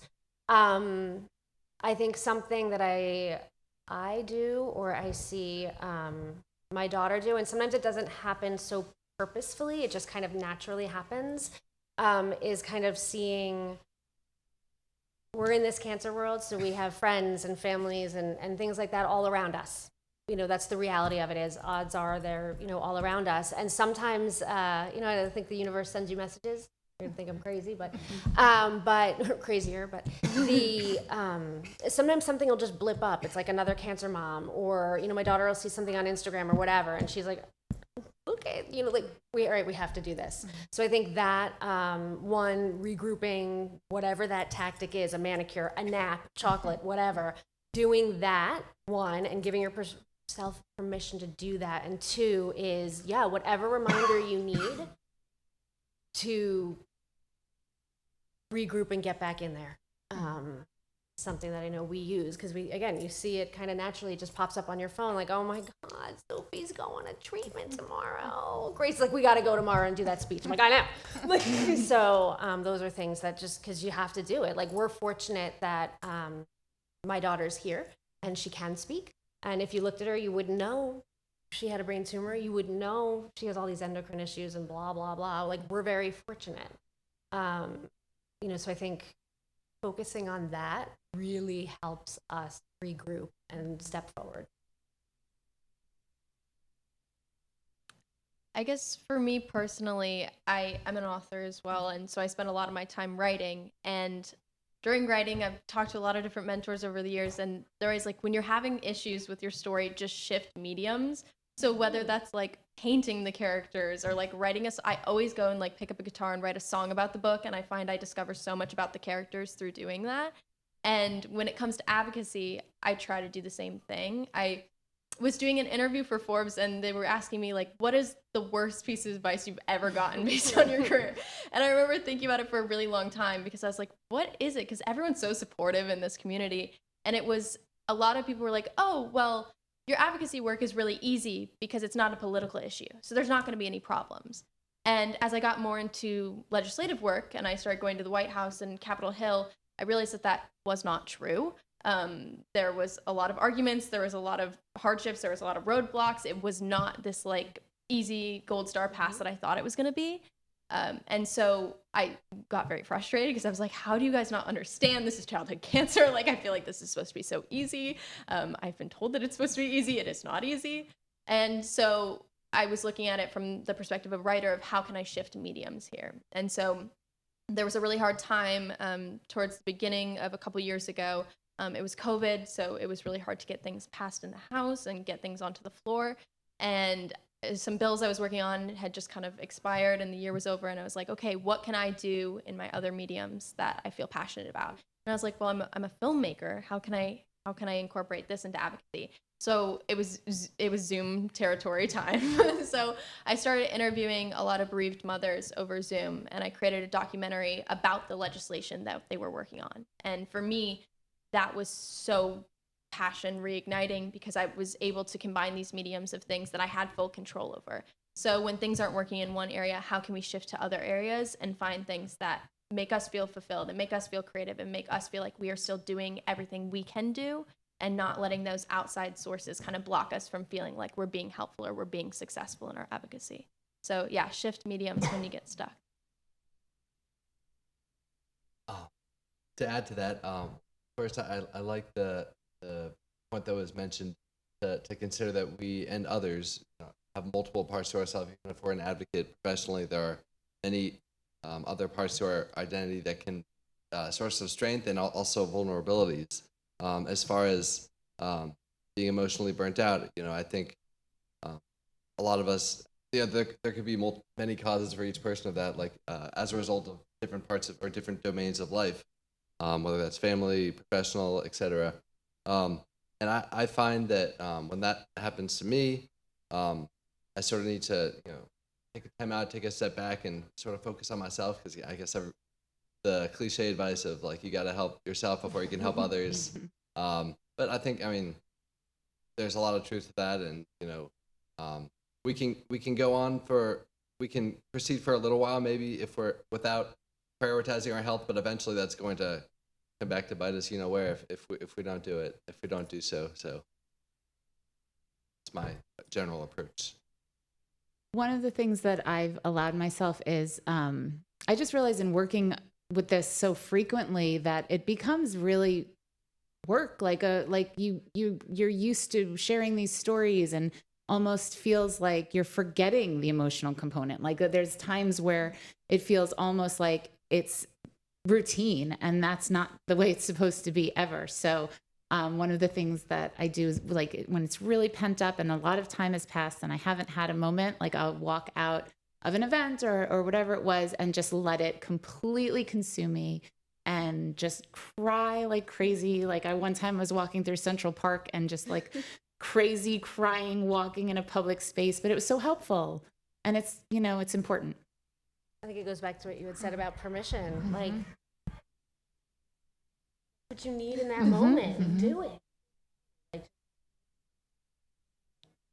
Yes, I love it. It's creating the space for it, right? Because as you said, when it gets pent up, that's when it's like a volcano, right? But to have that space to allow, again, you can be in both of those spaces of acknowledging it and giving that space for the emotions, and that's what helps you heal and move closer to the change that you're trying to pursue. So thank you, all of you, for normalizing that. Again, emotions are normal, they're valid, and honestly, they're one of the most powerful things that you bring to the table as an advocate in this area. Can I add one thing? Of course. When you said that is, I think when those moments of overwhelming or like you're purging, when you're crying and whatever that is, I know for myself, but also for my daughter, which is few and far between when she has an emotional moment. I'm like, I don't know how you did what you did, because that'd be a mess. But anyway, she has those emotional moments. I try really hard to not be like, oh, it's okay, but fine. Like, I try and just be like, girl, you have been through so much, let it out. Have your moment. Be tired, be emotional, be whatever it is. Like, I try to not like instantly lift it up. We will ultimately lift it up, but allowing the purge. So I am saying this because that's what I try and do for her. But I love, how Cindy said it, like, do that also for yourself. If you have to have that purge. And you have to recognize that you need it too. Yes. Like, Yes. so a lot of time can go by sometimes, and you have to kind of realize, sometimes it's my family and my family space over dinner or whatever it might be. I realize I've been so snappy. They call me snappy mommy sometimes. And I'll be like, that's because I'm very, you guys are making me crazy. And they're like, oh, it's not them, it's me. I gotta purge something. I need to have a moment. If I can add one other item to that, big picture, I think it's worth considering, like, what is the purpose of emotions? Like, what good does that do for us? And a couple of the main things are that emotions help us communicate to ourselves. Sometimes there's not a cognitive piece, but we just feel viscerally, like in our gut, a certain way, and that can tell us something. Additionally, emotions can help motivate us and prepare us for action to make our situation better. If we feel really intense about something, we're more likely to act on it rather than if we're kind of nonchalant about it. So I love that. Yeah, thank you for sharing that. Very helpful for our conversation. Yeah. And I also like this conversation about recognizing it in yourself. I always joke as a psychologist, I teach all of these coping skills all the time, and I'm like terrible at actually doing them myself, right? But we're all culprits of that. And so I think one of the skills that's always helpful is like kind of putting your situation outside of the box, right? So in your situation, what would you say to a friend or your child or your sibling? And it's so much easier because we always practice way more compassion with the people that we love. not so much with ourselves, right? So sometimes that diffusion and asking that question is like, oh, I would say something much different if you were a loved one, and then trying to bring those kind words back to yourself and those kind actions. Grace, I also loved how you talked a lot about, changing mediums and shifting perspective, because I think this was kind of brought up in the last session as well, when we're thinking about, when you're coping with defeat, right? And maybe it's the way that we look at it. So maybe it wasn't necessarily the outcome that you wanted, but you still planted a seed, right? Like there still was power in the action that you did. And so trying to shift instead of, it wasn't what I wanted, right? Or it wasn't what we worked so hard for, but then recognizing the work that you put in and the message that you left. And what did you learn from that, right? I always say it's not necessarily failures, but they're learning opportunities, right? You take those and you become better, or you learn something new. So the next time you're there, you put that skill in and you're like, oh, I got it, right? And so sometimes I think it's just a little bit of a shift in the way that we look at it. And that also helps, I think, increase motivation when you're feeling down and feeling like you're getting in a hole in some ways. Yeah, I think this is really difficult as a job because we're all here for a mission that is much bigger than ourselves. We can't do this alone. Not one singular person can cure cancer. It takes a team of researchers. It takes a team of people to raise funds for that research. It takes the doctors to implement that research into patients. And so for me, I got very overwhelmed. I have OCD and perfectionism and tendencies and all that. And so for me, I would go into these situations and it was really difficult for me to leave not feeling like I hit 100% of the goal because our job isn't done here. And so I started actually doing this in my creative work and then implemented it more into advocacy over time, is finding what 100% was for myself. So setting that goal of this is 100% and this is how I can get here on my own, regardless of what happens outside of me. I can't force a bill to be passed, but what's my 100%? Well, my 100% is showing up and communicating what I need to communicate, explaining the bill to the best of my ability, sharing my story as courageously as I possibly can, sharing about my friends. That's my 100%. Then anything that happens after that is bonus points. Like if it passes, like thank God, good. But that was something that was shifting that perspective was really helpful because we're never done. And then taking a break is really hard. Feeling like you can take time for yourself is really hard. It feels like you're not pulling your weight, or it feels like you're giving up, but that's not what it is. It's finding what is 100% of myself and then letting the events unfold and then reevaluating how can I find a next 100% and then fulfilling that again. Yeah. So that helped a lot. Great. Right. I want to build on that because also your 100% today might be different than your every day. 100% tomorrow. Yes. And I think, I think what we were saying, like permission, exactly, like what is your 100% right now? What does that look like today? Today, it's doing this. Today, it's, speaking to whatever it is, or today. And one day it's putting socks on. I was just going to say that. It was going to be like, it's making some tea. Yes. And the rest is because. And that's self-care. And that's okay. I think that's the other thing. And again, I had to retrain myself to, and I'm trying to teach my kids that too. Like your 100% looks like this today. It might look like something different tomorrow because you're hungry, you're tired, you have a test, whatever that is. You have a headache, whatever. Like your 100% looks like this, and that makes you feel good. And resetting that my 100% might look different each day, and that is okay. Like that would be, yes. Beautiful points. Yes, I love it. And I think to build off on that too, if tomorrow you only have 30% in your cup, but you give 30%, that's 100%, right? Yeah, so again, I think that works. Yeah, exactly. So it varies day to day. And I think as you're also alluding to, Grace, is like focusing on what you can control, right? There are some things that are out of control. And if you do everything that is in your control, that is a success, right? And that is a win for that day. So thank you so much for sharing. These are all great insights. So some of you have also alluded to this throughout conversations, but thinking about the other people in your life that are in advocacy, how do you support them? So I know, Aubrey, you've mentioned a little bit about your daughter. I know Cindy with like siblings, and then like Grace and Michael, if you have like friends who do advocacy work, but how do you support maybe your loved ones in recruiting them or helping support them if it is their interest? I just want to jump in and say, it's the opposite for me. My oldest was 3.5 years old and his big brother passed away, and he doesn't remember much. And he has been dragged to every fundraiser and every, speaking moment. And he's quiet and he doesn't want to be Ty's brother all the time. So I've really, in instead of supporting him in advocacy, I've really protected him or learned to see the signs that I need to protect him from this forced participation and let him figure out on his own what's important to him. So there's also that I feel like the siblings get really like just, gosh, every weekend there's something to do that with this, and they're famous, unfortunately, in their town because a sibling died or a sibling has cancer or whatever, and that's no reason that any teenager or freshman in high school he is now wants to be famous for. So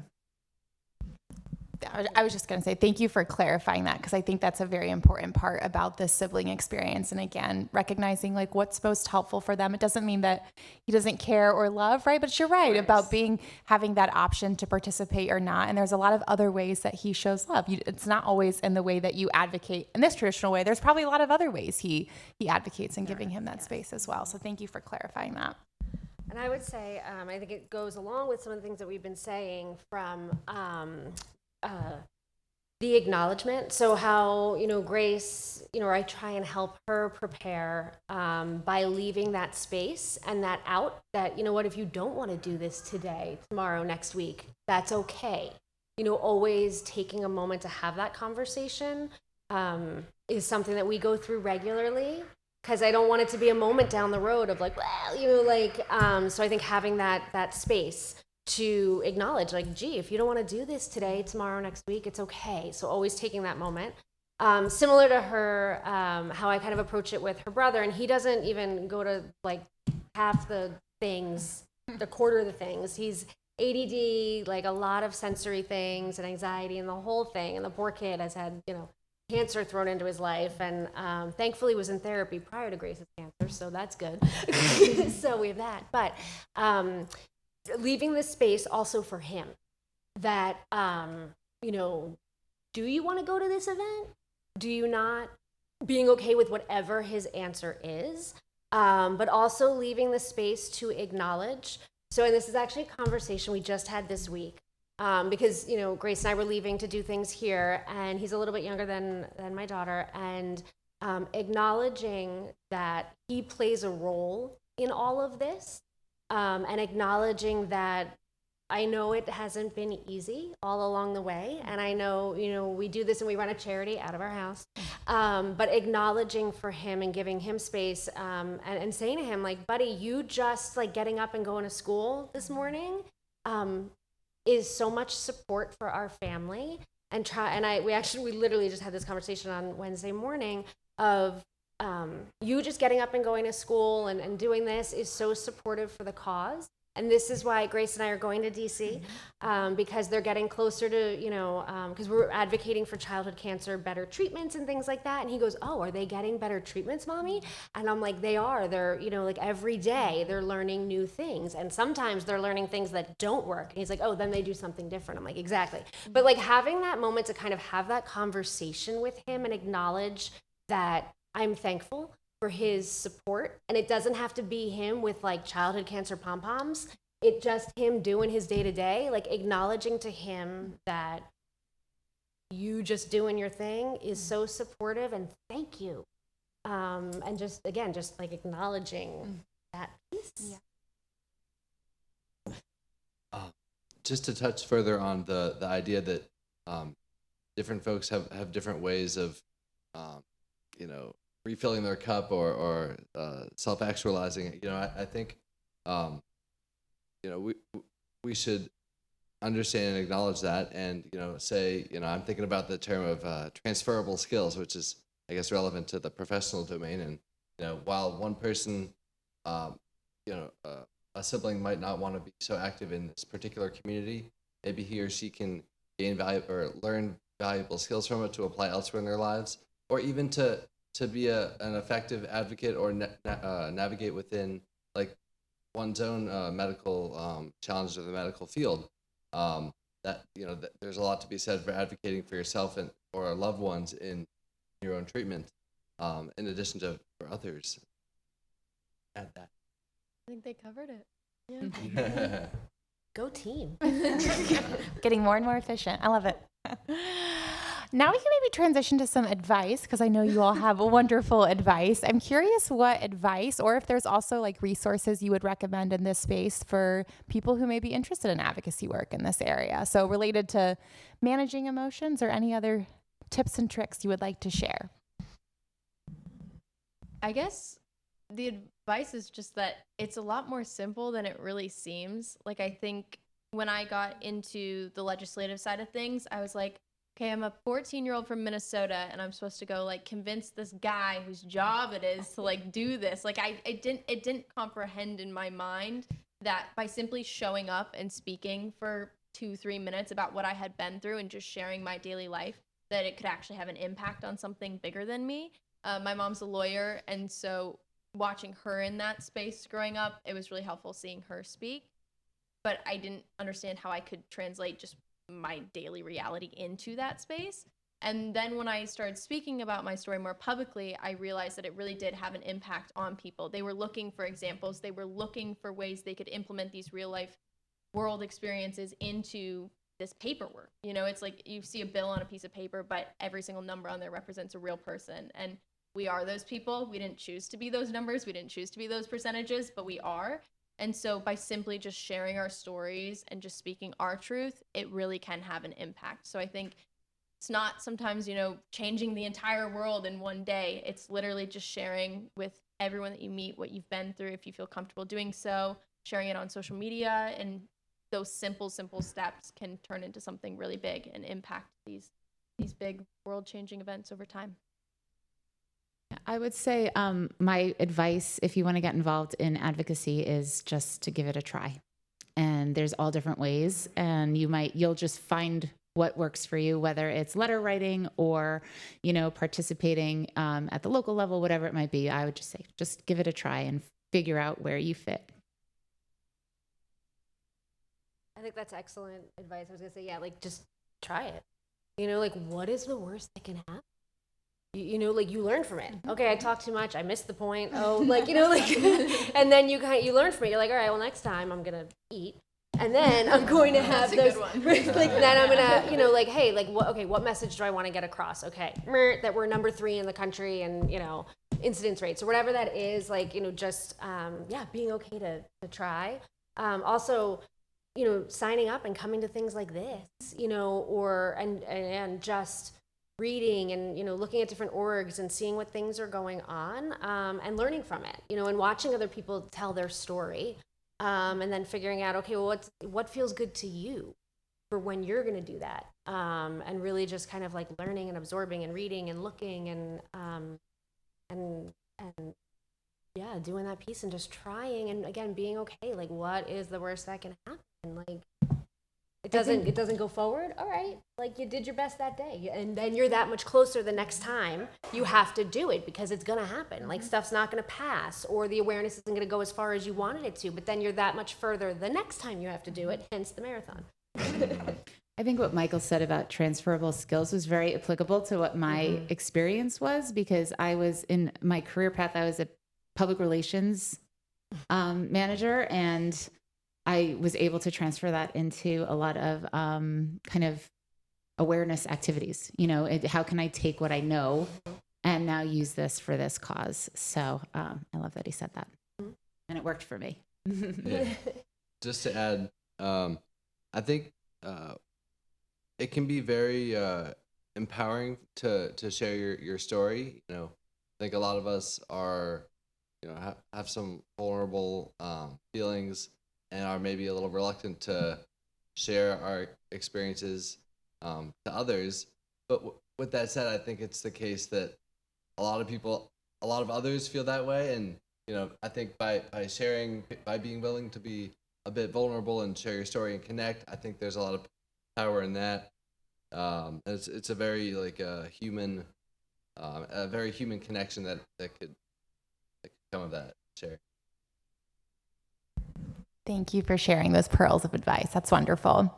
I am curious, do any of you have any advice for like recommendations for supports that you use related to emotions with advocacy? Like, are there certain organizations or foundations you reached out to, and maybe your supports are primarily like family and friends, but I'm curious if you could speak more to the supports that you rely on related to the emotions that are often associated with advocacy?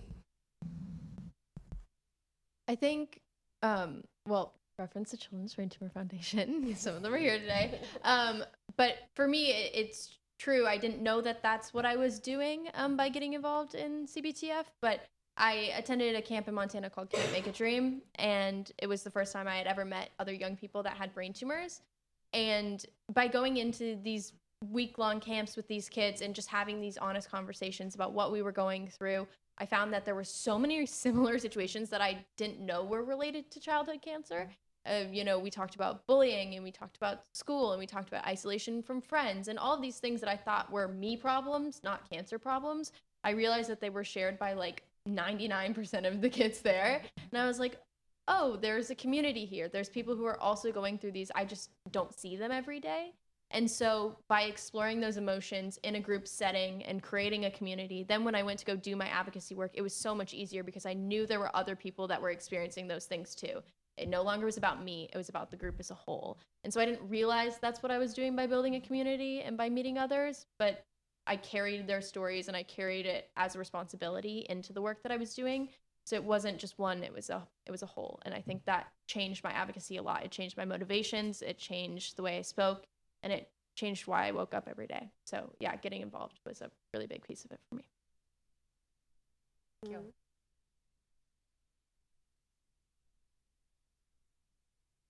Yeah, I just second that. What she said. But CBTF and other organizations in the field just offer that platform to connect. That's so valuable, and really moving forward in advocacy or in really other domains of life to feel like you're able to connect with others that have had similar challenges. I think like 100%, like 110% that. And sometimes I think you don't realize it, like you said, until you went to that camp or until I talked to that other mom. Like I was like, oh no, I didn't do the Girl Scouts. I don't need it. I'm good. Like, and then you talk to someone like, oh my God, you're just what I needed. Like you totally connect. And I think it's finding the organizations like Brain Tumor and just taking that step out of maybe it's outside your comfort zone. Like, and having that connection is so, beneficial as we move through this, is realizing that that piece that you're not alone and just I would just offer the perspective of seeing that working at the hospital and how parents need to kind of project in different ways, like fundraising, running the New York City Marathon, getting involved in advocacy. Sometimes the resources in, our social workers and I think that it's the right thing to do is to remind parents who have children in treatment that it's okay not to do those things. That they need to just focus on care and it's okay. So that's not an advocacy vehicle. I'm sorry, but I think it's an important point to make. It is. And I think it goes with everything we've been saying too, that it's okay. Like if you want to, not participate, totally okay. If you want to, make a phone call to or write a letter or shoot an email off or go to a rally, like it doesn't have to be and it can be or, and again, giving yourself permission to be like, okay, I don't need to change the world over. It's not going to happen. It's mentioned it's going to take a bit. Right? Being okay with it, and I think that comes down to also ego in it, like able to that impact, things like that, but not feeling that to get involved. So I'm not going, and again, giving yourself permission. Not go that route just because maybe everybody else is. Not for you. Totally. And I think that's for me, that was a really big piece of advocacy work when I was ready to start speaking about my story publicly, realizing that the work we do isn't only on behalf of the cancer community, but it's also for the cancer community. So we're speaking to these, government officials, but we're also speaking to the families who are in treatment or aren't ready to be here. And so I think realizing that we're a liaison for them and their experiences as well, and then hopefully being able to support them through our digital presences or whatever it may be. And then if they want to eventually join, they can. But I've had friends in all stages of treatment, and I've seen families go through all experiences you can imagine. and they vocalize that seeing us do the work is extremely helpful for them too. So I realize that it's for the community and it's on behalf of the community as well. Right. Thank you. It takes a village, that is Yes, for sure. 100%. Well, any final takeaways from our panel before we open it up for questions from our audience? Anything else that anybody wanted to highlight? All right, we will open it up to questions from you all then. Do they have the mic? Yeah. I'll use this one. You're gonna have to share.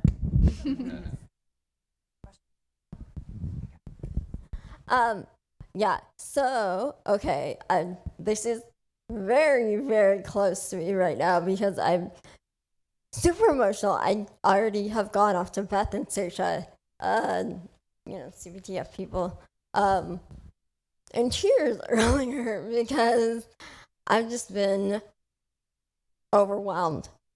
So, okay, let me tell you my story. I grew up in Southern California.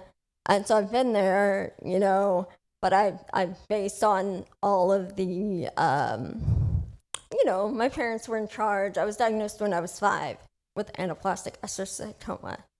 And so I didn't even know, that whole time that I was in Southern California, that there was a PVTF is right there. And CBTF, I found out about later through my own research, not until I was in my late 20s or whatever. And I went to the camp and I felt like I couldn't connect with people because we're all in different cognitive levels. And I was already, in my late 20s, and most of these people were in their early 20s and they had been diagnosed as teens. But I was diagnosed so young that I don't even remember a life before cancer, or anything like that. So anyway, you don't need my life story right now. But long story short, I ended up in the Baltimore area, and I figured I would go to my first Cure Fest or whatever, because hey, I'm on the East Coast now. It's only an hour and a half away. So I threw my name in the hat, kind of thing, and or threw my hat in the ring, whatever. I don't know. I don't know what the phrase is, but with CAC2, which I joined. I joined CAC2 this year as an individual member, just working on my networking and advocacy and everything, and I didn't think it was going to go through, but it did at the very last second. I'm going to get my 4 minutes of fame at the White House tomorrow, and I'm freaking out. So, yeah, that's it. I mean, do you have any tips on keeping my emotions in check and just focusing on, hey, I've got 4 minutes. These are the things that I want to talk about. I've been rewriting and editing. I've got a Google Doc on my phone. I'm rewriting and editing all, the past 4 days or whatever. So. Gosh. Yeah. I think for me, it's not neglecting the emotions, acknowledging that, Michael was saying earlier, it's they're there to signal something and help you in some way. Obviously, we all try to keep your composure when we're speaking, but knowing that, we're there to share our reality with them. So the more real we can be about it, as cliche as that may sound, I think for me, that's what's most important. It's how can I communicate what I have to witness every single day to these people who don't live this every single day. So not neglecting it and trying not to be too robotic with it is kind of a border that I often walk on. You're saying the emotions kind of go away sometimes and you're just on this robot mode. So I think acknowledging that your emotions are there to help you and then just being as real and authentic as you can be, showing those details that sometimes you feel like we shouldn't share, oh, hey, there's blood coming out of my nose today, and they're you're I probably shouldn't say that, but that's what we go through every single day. So I think it's go through your day and see what are these details of my day that may feel normal to me now, but to someone else may be the difference between living in my shoes and living in theirs. So what do you go through every single day, and how can you communicate that to people who don't live in your brain? I think. I know sound easier, but I think really you're nervous about going. It's the first time you're going, like amazing job. But being okay to say, this is my first time here. I'm gonna do my best to get it all out. But I would say, I know it's easier said than done, but the release part. So just releasing and being your authentic self and saying, listen, this is the first time I'm at the White House. I'm so excited to tell you why this is so important, because this is my life. You know, and hey, these are the 3 things that I want you to know. And I think, you know, just release that. Like, you don't have to be this perfect, you know, like robotic, whatever, unless that's who you are and that's where you're comfortable. Have at it. But if not, I think it's real. I'm nervous. I'm so excited to be here. Here's what I want to make sure you know about my story. Or here's what I want to make sure, you know about my story and what I think we can do to make this different for someone else. I think, I don't know, that, again, just be yourself and hey, I'm nervous. Awesome. And I'm happy to be sometimes here. you're going to do great. By Exactly. the way. You are And totally. sometimes I do a little countdown in my head, like it's tomorrow, which means in 24 hours, it's completely behind me. How, how crazy is that? I'm almost done. So you'll get through it and you'll do great.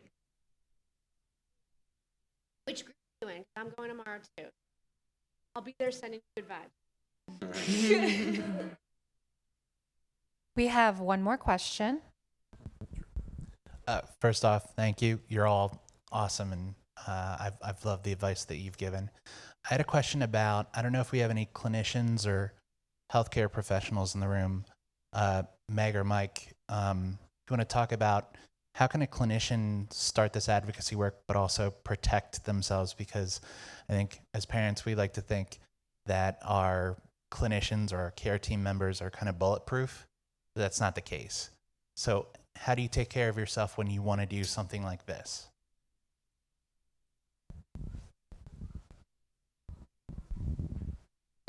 Yeah, I think the first thing you sort of touched on is like acknowledging that stigma that, or I don't know if stigma is the best word, but that, we're robotic or we're bulletproof, clinicians are, but we all, obviously, as far as I know, we're all humans. No. But I think that's I guess some of us might excessively put up barriers and maybe have that self-talk that does not help our efforts, I guess. So just generally, I think get out of your own way sometimes, I think, is really helpful. But yeah.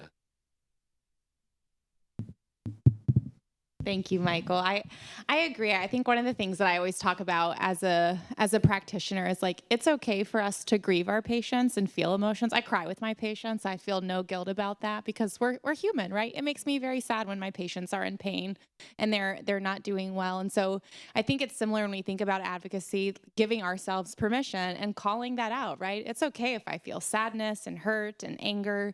I always talk about like compassion fatigue. I don't love that word for clinicians because I think it puts stigma and like that we should just, again, be bulletproof, and that's not reasonable. We get really close with our patients and we care very deeply about them. And so honestly, just as we've kind of talked about in your all's personal experiences, I think the emotions and the life experiences when we're walking alongside our patients and families, like that is our motivator, right? And we can speak to that.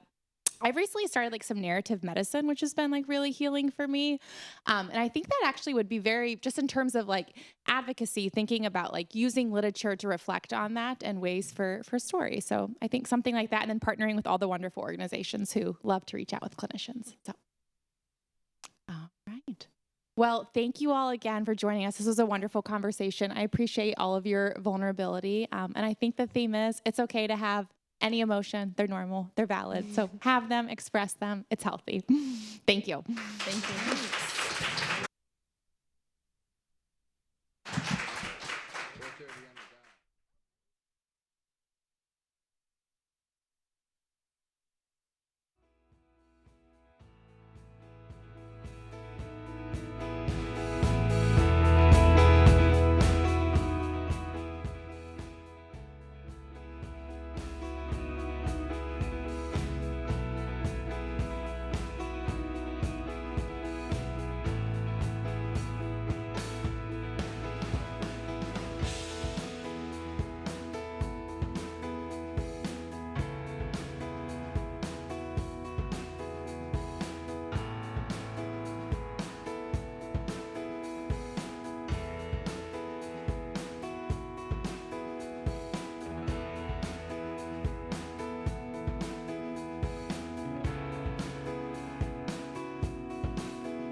So welcome everybody. My name is Mark Kieran, and I'm actually going to tell you a little bit about a company called Day One.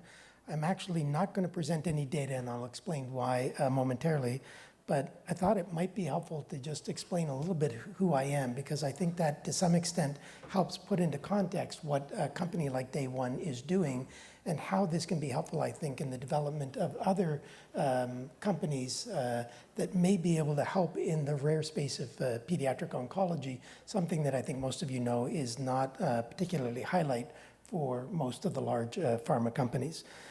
So originally from Canada, actually did my PhD in immunology and theoretical medicine before going overseas to get a medical degree, and then a postdoctoral fellowship in Europe. And the reason that's important is that it was an important opportunity in terms of beginning to understand the basic biology of cancer.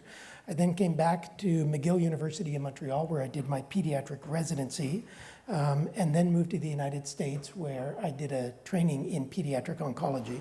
And obviously that science plus medical background becomes critically important as we think about how we're going to move therapies from the planning stage into the actual use of children, and we're going to talk a little bit about that in a moment.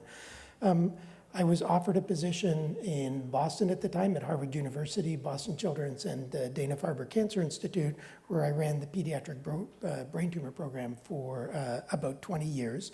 And again, as part of my laboratory, and I'm going to talk about some of that as we move forward a little bit, because it has a lot of importance in terms of the role that families and foundations had, not just in the terms of my career, but also in the development of Day One and the products moving forward. After running well over 100 clinical trials, it was pretty clear that there's some things you can't do from the academic side that you're really going to need pharma involvement for. And the question becomes, how do you engage pharma into pediatrics, recognizing that it's a small population, for the most part not economically driven, and yet critically needed. And that's obviously where Day One comes in, and I'll talk a little bit more of that in a moment. So before I actually go forward, again, the name of the company is Day One, and you're actually going to hear from families, from parents of a child that had a disease. In fact, this was one of our patients from the Dana-Farber Boston Children's that explains both from their point of view and from at the time, my fellow, who then actually now is my boss, Sam Blackman. He's the one that actually started the company, and right, there are all kinds of warnings about as people are coming up with how you need to treat them. Actually, he treats me pretty well, so I can't totally complain. And interesting, he is my major boss. Of course, my now next boss is actually also a fellow from the Dana-Farber. And although not here, my colleague, Dr. Peter Manley, who was also one of my fellows, is just about to be promoted over me. So that's okay. So let's do this. I just want you to hear this to understand a little bit about why Day One and what it means to families is so important. And then we're going to talk about how this company took that principle to actually turn it into developing drugs for kids. I think I just hit this again. Okay, it's about 6 minutes long. My name's Sean Glennon. My name is Joanne Glennon. We get married, we found out Joanne was pregnant with Avery, and Avery was born in November. She was an easy baby. We always joke and say we had 11 months and 3 weeks of just normal parenting until she was diagnosed. She did this little head movement. His mom and my mom both said something, seems a little bit off. She would kind of like move her head back and forth. We didn't really think that much of it, but at her 9-month checkup, I mentioned it to the pediatrician. So she said, I think it might be her vision, but in order to diagnose her, we have to eliminate everything else. So we have to send her in for an MRI. And that's when we found out the day of the MRI. She said, I don't know how to say this to you because I don't want to get out in front of this, but there's a mass on her brain. There's something there. We don't know what it is though. And you're going to need to come back in tomorrow morning for another MRI. Not what we expected at all. Yeah, that began about a 14-month roller coaster of doctor's appointments and diagnosis and treatment and ups, downs, a lot of information being thrown at you all at once. And that was the start of it. After that second MRI, that was confirmed she does have a brain tumor. Right. But Right. unknown, We didn't know what type. Unknown what type.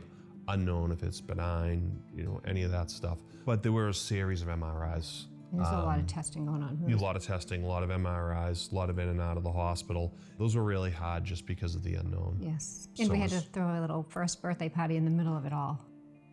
I remember Avery's case in particular, how this was this lovely young couple with this absolutely adorable little girl, and now we're going to have to explain that she had this tumor behind her eye and that we're going to have to treat her with chemotherapy, and it was going to be complicated, and we had these unknowns. And was just hoping that we got through this and that they didn't walk away worried and didn't lose faith in us. So the Day One Talk is actually a very organized structure at Dana-Farber Boston Children's. In fact, all of the fellows early in their orientation actually get taught, as the name implies, it really is the first interaction at a time when families are kind of, deer in the headlights, and they're going to rely on you for everything. And if you can't get this part right, the rest of your relationship becomes affected accordingly. I mean, honestly, I remember what I felt. I just remember my whole body was shaking. And I just kept thinking, like, I can't stop shaking. But I know Dr. Blackman did the talking the entire time. he led the discussion. Yeah, he led the discussion. The Day One Talk happens actually after you have the diagnosis in hand, so that you know absolutely what it is that you're talking about. So you can say to the family, this is how we're going to treat them. This is how we're going to monitor the disease. So you have this process of conveying information, and at the same time, you are trying to build a relationship with the parents, if the child's old enough to participate, with the patient. And I was very lucky because for the first 6 months of my fellowship, I learned from Mark. Part of, I think, the education is seeing the different ways you can do it. We may not always have effective therapy, or the effective therapy may be really tough, but they need to know that we're on their side, that we're going to make the right decisions both for them and their child, that they know that they've always got a partner, that they can ask us any question. It doesn't matter if they read about it in a scientific journal, in the New York Times, or in the National Enquirer. If they've heard about something that's keeping them awake at night, we need to know about it so that we can talk about it, because it's really a process. Dr. Blackman spoke to us on our level. We knew nothing. He was able to break down and make some of the most complicated and scary subject matter into its most simple and understandable parts. And that's when, to me, I knew right in that first meeting that was our first big break. And I felt a huge sense of relief because I felt completely comfortable with our daughter's life being in his hands. We're just learning how to be parents. Yes. You don't go on the internet and say, how do you raise a child with cancer? And that's, again, where Dr. Blackman went far beyond what his job description and responsibilities were. I remember we reached out to Dr. Blackman and said, how do we explain it to her? And he gave great advice, and he just kind of guided us. And that was years after. I mean, she was in, I think, first grade at that point. So this had been years later. Right. And looking back, I remember Dr. Blackman talking about one of his patients that was going to ride the Pan Mass Challenge. And I kept thinking to myself, I can't even imagine her being that old. And now here she is. She just graduated high school. In a couple of weeks, she's going to college to start nursing, which she's hoping to. Pediatric oncology nurse. Mm-hmm. Yep. So that's the next chapter for her. Actually, when we were trying to figure out what to name the company, I thought about what it was that we were trying to do. And at the end of the day, I realized we wanted to have new medicines available for physicians to talk about at the Day One Talks. We called it Day One Biopharmaceuticals. But one of the things that struck me about the Glenn's was they trusted us going in. I think they trusted us even more on the other side of that discussion. It was as successful of a Day One Talk as I could have imagined. And I think in retrospect, the proof is that 20 years later, I can pick up the phone and call Sean and Joanne or say hi to Avery, and that means a tremendous amount.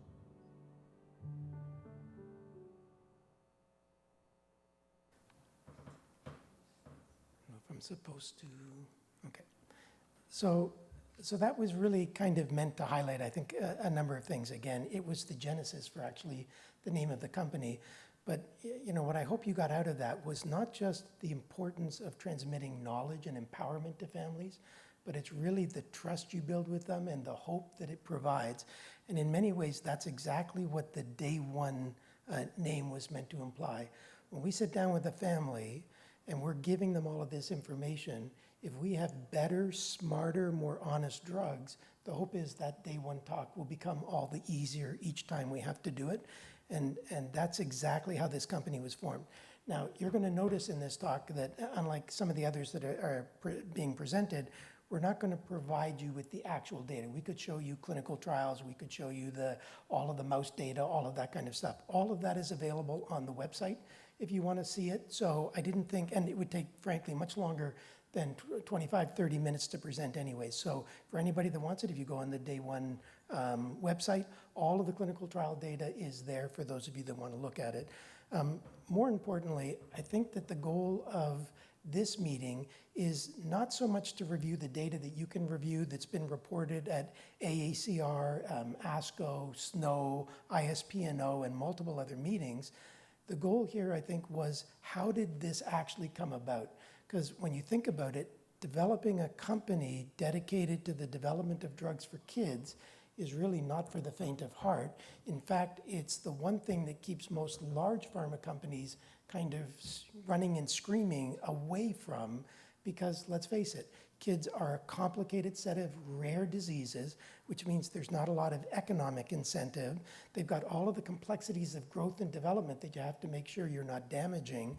At the same time that you've got to find effective therapies for what will be a not very economically positive situation. And particularly for companies that have to be beholden to stockholders, that's not an easy thing to do. At the same time, if you believe that we can use kind of smarter science to guide some of those principles, the sense is you can actually develop something that will have a significant impact that's meaningful for pediatrics. And the whole way that this started, and this was a comment from Sam some time ago, again, this focus of why he created this company and what it means, I think stands out, and you can certainly read that. I don't need to read it for you.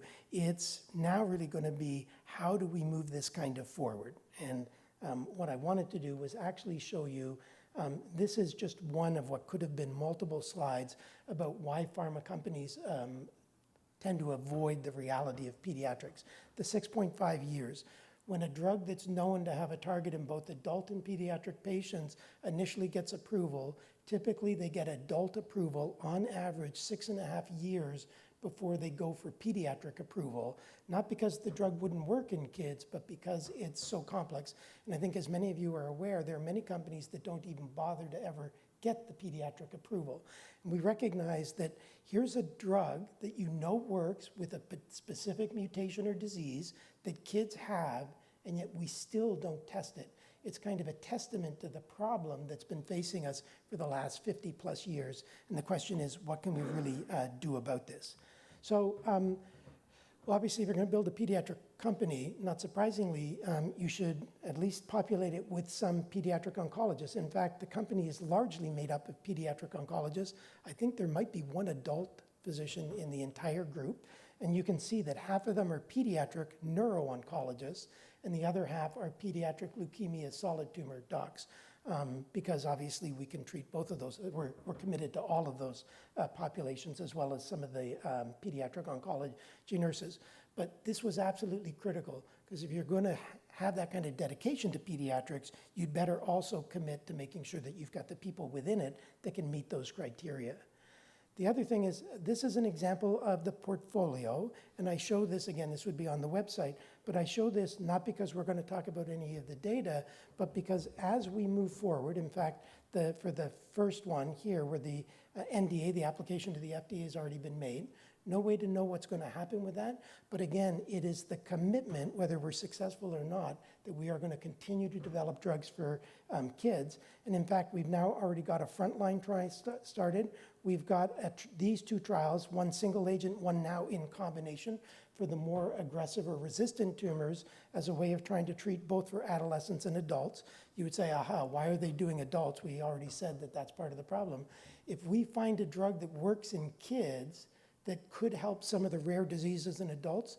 In the same way that kids have a problem, many of the rare diseases in adults are ignored as well. Under those circumstances, we'd be absolutely happy to kind of help those populations as well.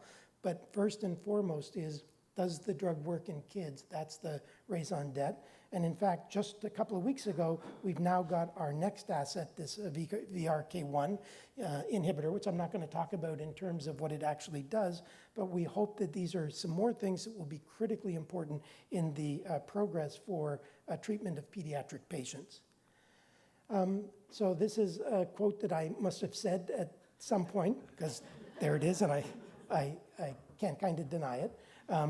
Again, I think what's critically important here is, how did we get to this place? And this is where the family and foundations become so important.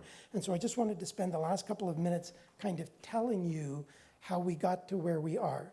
So as I said, I had both the laboratory and head of the clinical program for pediatric brain tumors at the Dana-Farber Boston Children's.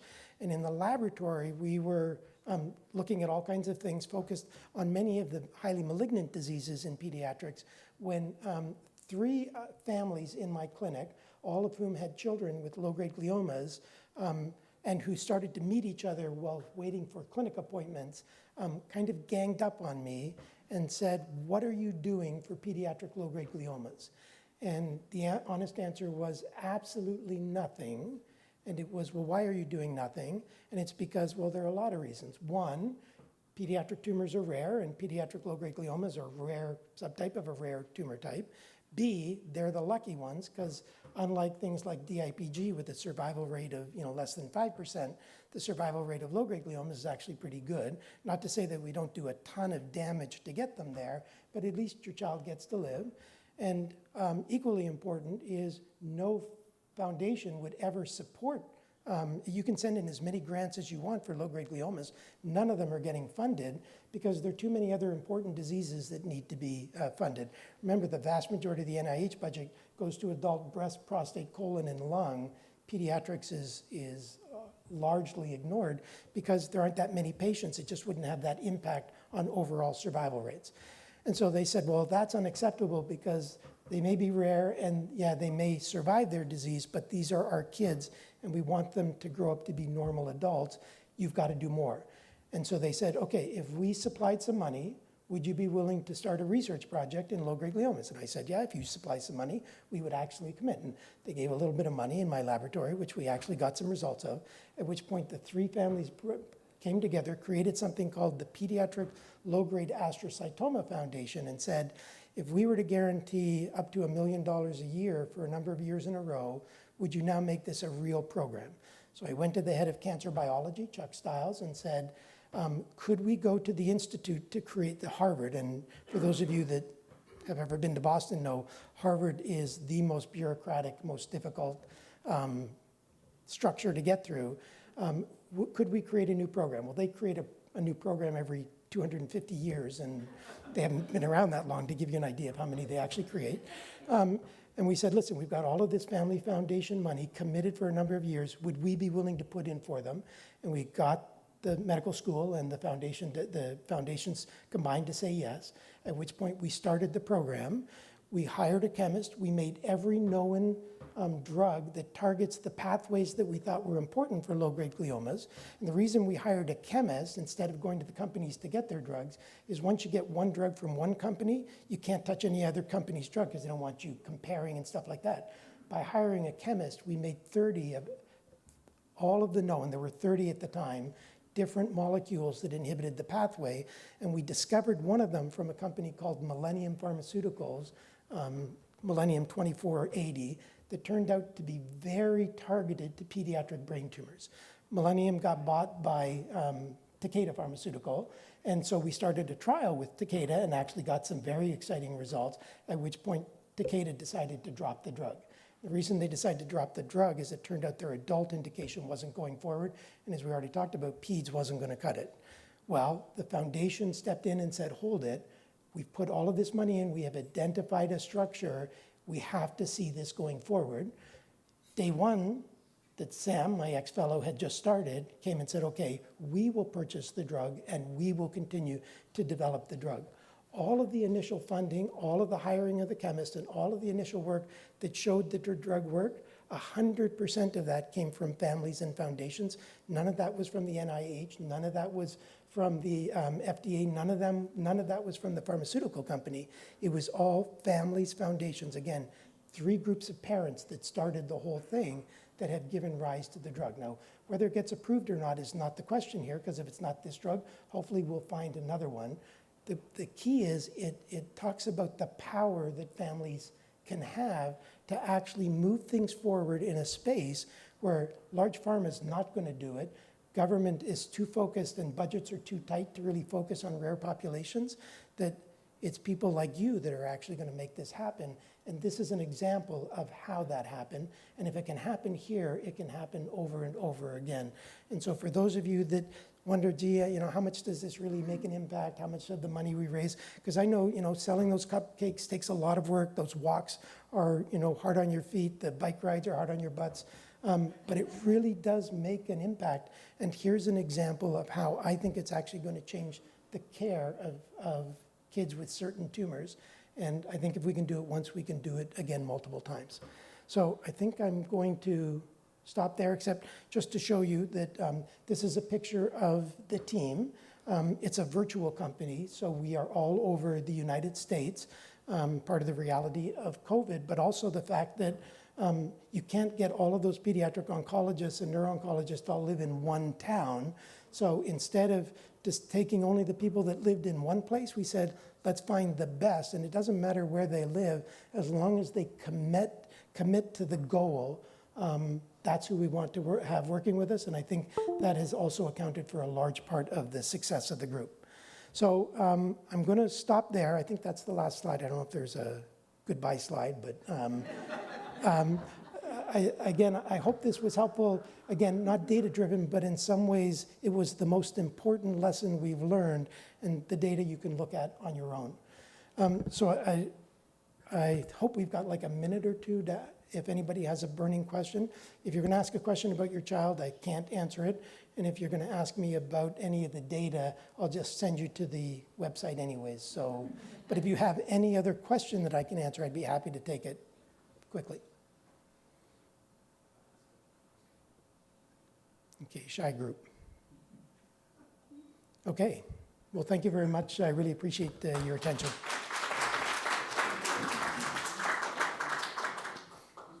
I hope I wasn't supposed to introduce the next speaker.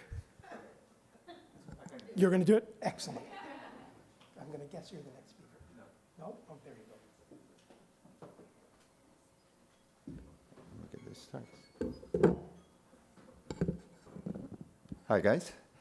My name is Ali Benaim, and I'm the Chief Medical Officer of Sonalescence. And I'll talk a little bit of why I'm here, but I hope that I be able to explain a little bit what do we do.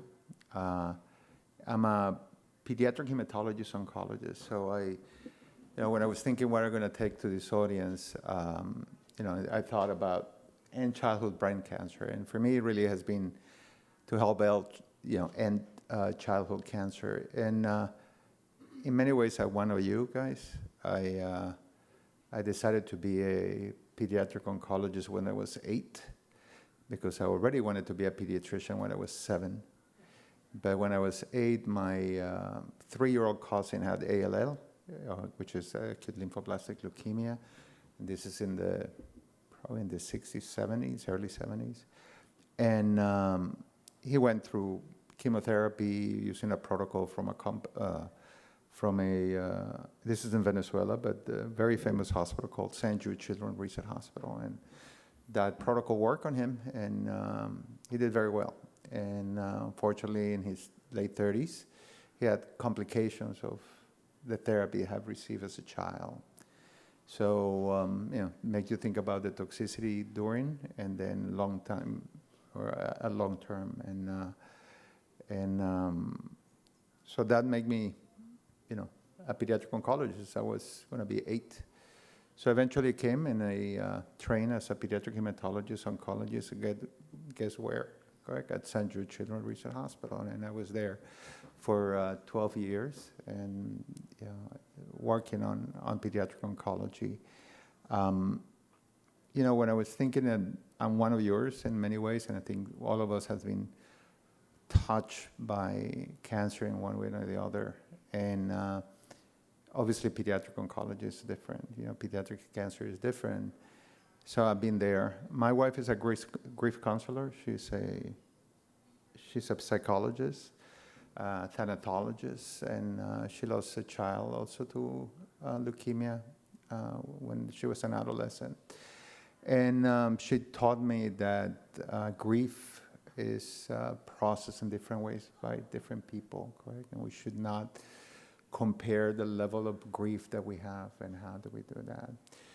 But from there, I says, well, hope is also, correct, a different way, how we manage hope and what is hope for each one of us. And so this is what I bring. I bring hope. And this is what this company does. Okay, it's a hope that we're going to have an impact in children and their families, that we're going to advance science. Maybe in a completely different way that a lot of people don't think about it. We talk about gene therapy. By the way, that's what I used to do.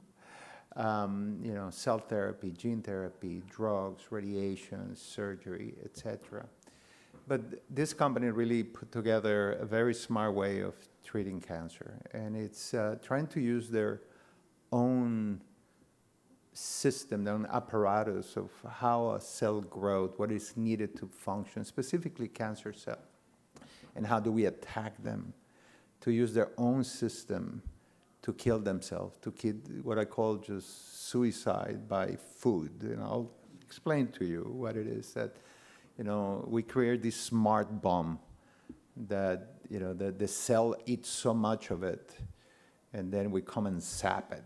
And I'll explain. And this is where our name comes, sonalescence, and from sound, and ALA is the 5-aminolevulinic acid, or easier to call ALA.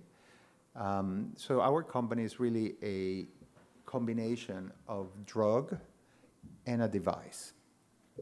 So I'll explain a little bit what we do and how do we do it. And some of you know about our clinical trials. So this is the people. It's a biotech company started in 2019. It's based on Oakland, California, with people all over the United States. A lot of really experienced staff. And, I'm a pediatric oncologist. I should have been on that other picture before, okay? But here what you find is that everybody that is in the company somehow has been touched by cancer, and specifically by brain tumors. And it's very interesting how people left other jobs to come and work for this company and to make less money. My boss is here, so he knows.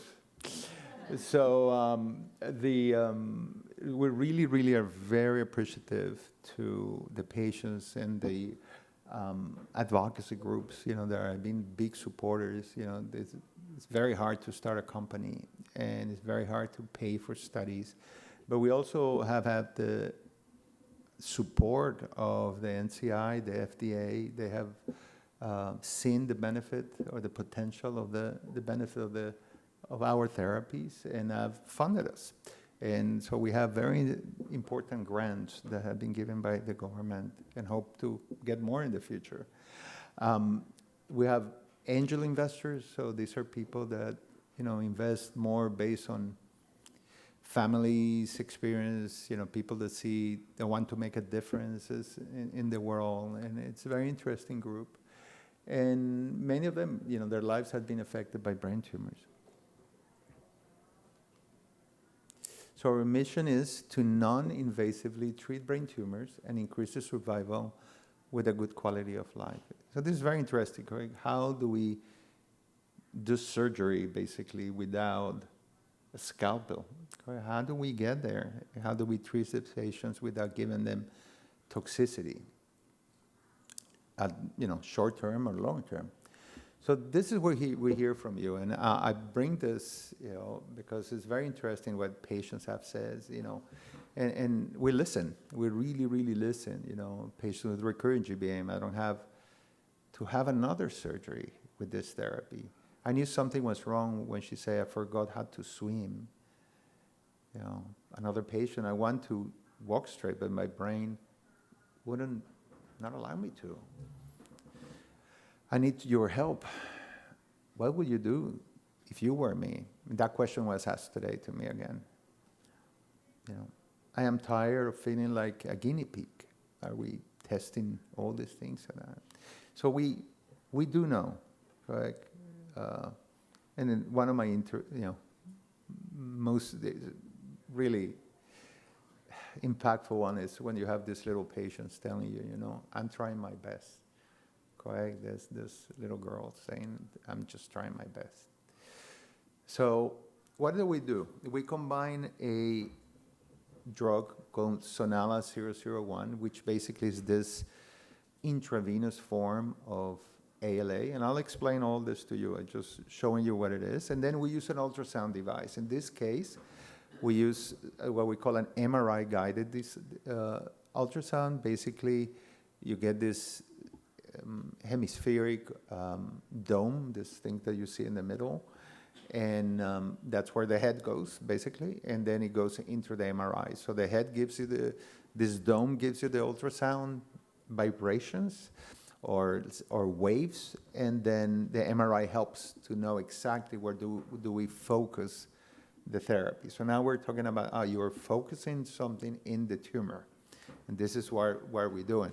So when you give a drug or you give radiation, it's really you hope that it gets there. Okay? With radiation, get a little better because you can focus. With drugs, you hope that it crosses the blood-brain barrier. You hope that it goes inside the tumor, that it gets into the tumor in the cells that need to be affected, specifically which areas, et cetera, et cetera. What we do is we treat them from the outside, and we can really focus where we treat these patients. So this is what I was mentioning. Our drug ALA is required for tumors to grow. It is a nutrient that tumors need to make a protein called heme. So all of us have heme. All of us have 5-ALA in their bodies. Correct? The 5-ALA is an amino acid. It's important. This heme, this molecule, this is, by the way, that's 5-ALA, but this molecule of heme, it is what carries oxygen in your body, correct? The most common one is called hemoglobin, right? And you need the iron to hold into that oxygen. It goes through all your body, releasing this oxygen. But then how does that oxygen stays inside the cell and is processed? This is what this heme does, right? But cells that are reproduced very, very rapidly, like tumor cells, correct, don't get enough of that iron to be able to hold the oxygen. And they start producing they start accumulate the step prior to this, right? And that one is called protoporphyrin 9. We'll call it PP9, which is easier. But the 5-ALA really, and then what happens is you accumulate that. So let's go back, and you go ahead and think about 5-ALA. So think about a brain tumor. We get the 5-ALA. It goes in IV. In our case, there's an oral preparation, but this is IV. And it goes and crosses the blood-brain barrier. It's a small molecule. It's basically a natural product, correct? And the brain tumor, compared to normal cells, takes a lot of this 5-ALA, sort of like a vitamin type thing for the tumor. Normal cells, when they get a vitamin, when you get extra vitamin, what happens? You have seen it in the bathroom, correct? It's got into your urine, all right? And same thing, correct? You can give all the 5-ALA. The normal cells are only going to use the amount of ALA that they need to make that heme. That is important for the oxygen inside the cell. Tumor cells, they need a lot of it. And the more you give them, the more they're going to try to make heme, but they don't have enough iron. And they accumulate, again, that PP9. So one of the points that we bring is that most likely our therapy it cannot become resistant. The cells tumor cells cannot become resistant because they die. So if they don't have 5-ALA, if the tumor cells don't have 5-ALA, they die because they need 5-ALA to make heme to carry oxygen, right? So chances of that the cancer cell will develop a resistance are very, very low. So these are all the benefits. So I'm going to show you just a little schematic, right? In normal cells, right, make heme. This is what you see on the left. It goes from that 5-ALA in the bottom, they put a porphyrin 9 plus iron and get heme. Tumor cells, right, make PP9 but cannot make heme because they don't have enough iron. So one of the things is when this happens and this PP9 gets accumulated, it becomes sensitive to light, correct? And if you use a blue light, it will help destroy those cells. They're going to start producing bad oxygen. Instead of the regular oxygen that you want to hold, they're going to produce the things called ROSs. Okay, you don't have to remember all that, but they produce that smart bomb that I've been talking about. And usually, with a blue light, the area where the tumor is will turn pink. And this is being used for brain tumors in general to really demarcate, to really show where the tumor is for the surgeons to cut, correct? Because tumor cells takes this, and for over 20 years, this has been a technique that is used in neurosurgery. Patients come in a few hours before, they get an oral form of 5-ALA, and a few hours later, when they open the brain, the cranium, they put a blue light, and then they will see where the tumor is. And this is the way it looks, correct, on the left. And this is a GBM, a glioblastoma, under the blue light. And they can cut around there. So this is what I mentioned. This is the smart bomb that we call, correct? And basically, you create these ROSs. There's a little bit here. Yeah, these ROSs, they eventually create what we call immediate cell death or programmed cell death. So there is and it only happens in the bad cells, not in the normal cells. So this is a little cartoon that we put together. So trying to explain a little more simpler. I don't know if we can, a little wavy there. But basically what we do is you have these cancer cells. They're very hungry. We got this for Halloween, I guess. And they're very hungry of taking the 5-ALA. And they come in, they get this 5-ALA, and then we basically zap it with sound, because we find out that we can activate this porphyrin 9, this PP9, instead of light, with sound. The same frequency that you use to generate this blue light, we can generate that with a low frequency ultrasound. So now we don't have to open the brain and put the blue light. Right now we just give the IV 5-ALA, and using MRI, we can guide exactly where the area is and give him ultrasound. And this is ultrasound like you get for your heart, for your abdomen, for a baby or a fetus, a pregnant woman. So it's not toxic. Right? So this is what I call, a neurosurgical procedure without a scalpel. Correct? So you really can focus exactly where you're going to treat this patient. And this is what's so important for the IPG. Right? When I talk to neurosurgeons, they're very frustrated, correct? Because they really cannot get to the tumor. Or if they get to the tumor, they're going to be so much damage that they prefer not to do anything. In the very rare case, there will be a biopsies, right? They are not that frequent. But they feel frustrated that they cannot go and say to the families, at least I'll give you 50-50 chance of when I go in there. They cannot do that. This allowed the neurosurgeon to go and basically target very specific to the patient without being invasive, use sound to treat these patients. But this is just real quick.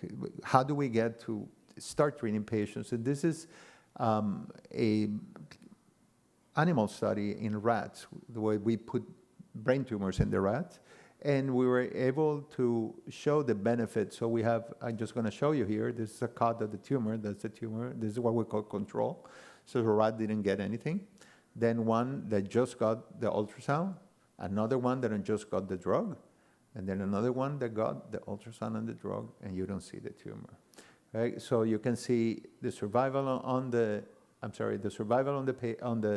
rat that had the SDT or sonodynamic therapy, while the other ones died. Same thing, no tumor growth compared to all the other options. So this was the beginning of, there was another study that was done in adults with GBM that show that we can see histologically changes on the tumor. So when you do pathology, we can measure things like specifically markers of cell death.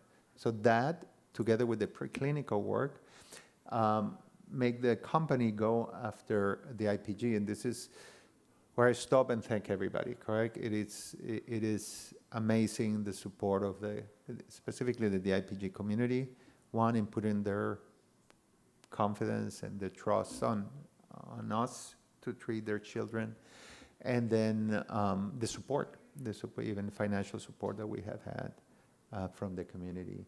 So we started this phase 1, phase 2 trial, which I will not be able to. It's an ongoing trial, so the only thing that I can tell you that is very good, that we have not seen any toxicity so far, which again supports what we have said, that we're treating only the malignant cells and not the normal cells.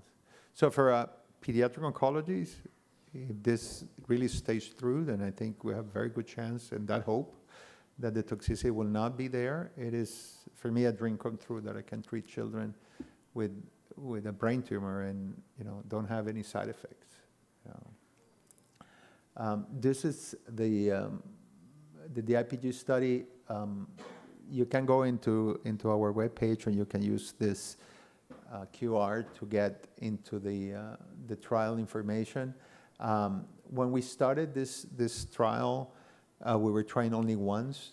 Okay, and not only once, we treated half of the pons, half of the brain tumor first, and then the other half, because it was first time this was done in children. So we were very careful on treating these children. The first one, a month after the first therapy, got the other half, and there was no side effects. We follow to the point now that the patients start, we treat the whole pons, the whole tumor. And then from the results and in understanding the biology, the IPG, we decided to start now treating monthly. So now the children are treated monthly. I cannot go into too much detail, but I will say that we have not seen any toxicity. So these are the clinical sites that are active recruiting, and Roger Packer and his team have done incredible. They have treated basically all the patients with the IPG at Children's National, and Sabina Mueller is another site at UCSF. Hopefully we'll get a patient soon. It's on the works. And again, this is an escalating dose study, which we're completing soon, and then we'll go into an expansion once we have the precise dose. And again, it has been very, very well tolerated. So in summary, I want to show that the animal data show that SDT can really shrunk the tumor, in a non-invasive way. Then ongoing clinical trials with the IPG and GBM show that SDT is very well tolerated. So we have a study in adults for recurrent GBM. Children's National Hospital and UCSF now are enrolling patients with the IPG. We keep opening sites, in some in general hospitals, some in Children's Hospital. And we are hoping to open a few of them next year. So I want to thank again the participants in our clinical trials, their families. Obviously, again, Roger Lindsay Kilburn and Hassan Sayed from the Children's National Hospital. The teams of the other sides include UCSF, Dr. Sanai, which I didn't show his work, but he's the one who did the initial and treated for the first time adult patients with recurrent GBM and show the histologically the changes on the tumor and the cell death. And also, as I mentioned, the grants from the FDA and NCI, and my team at Sonalescence, which is amazing. But you can see all this DIPG community support, correct? It has been, amazing. So just to conclude, this is, for me, always the tough part, correct? Because this is where we make a tribute to our first patient and the families here. And this is quite touching for me. And I just want to make a comment, and I met the family earlier because I joined in April the company. But Esther is it's a very important name for me because my grandmother's name was Esther. One of my granddaughters' name, one of her names is Esther, and my wife's one of the names is Esther, correct? So for me, Esther has. I always find out that Esther is a very strong. Esther comes to this world to teach you things, okay? And if you read the book of Esther, you'll see what I'm saying. But they come to show us example, and believe me, my wife gives examples all day long. She tells me how I have to behave. But I'm really humbled, really, to be here, to meet the families, to have the opportunity to be one of you, and this is a tribute to her.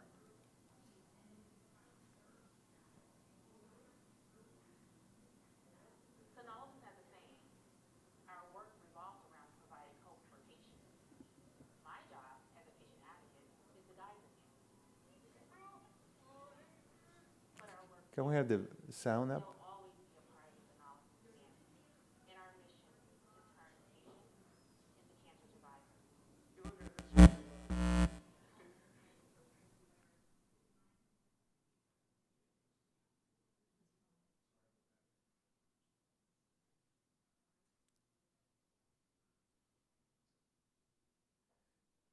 We'll let the professionals. Can we get it restarted with the sound, please? Thank you.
I'm only talk for 25 minutes and 52 seconds, so you still have time.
our patients were and the initial, but our discussion with the FDA allow us to test this. So this is something that we're prepared to do in the future.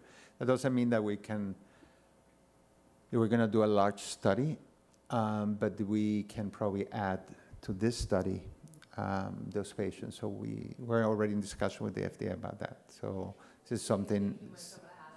Huh? Yeah, yeah. So this is what we hope to do. How long do patients have to stay at one of the hospitals? So the way we do this, I will tell you, for example, with the adults, they get it in the morning, the IV infusion. In the afternoon, they get the procedure that for adult takes 2 to 3 hours, and they're gone the same day. They go home.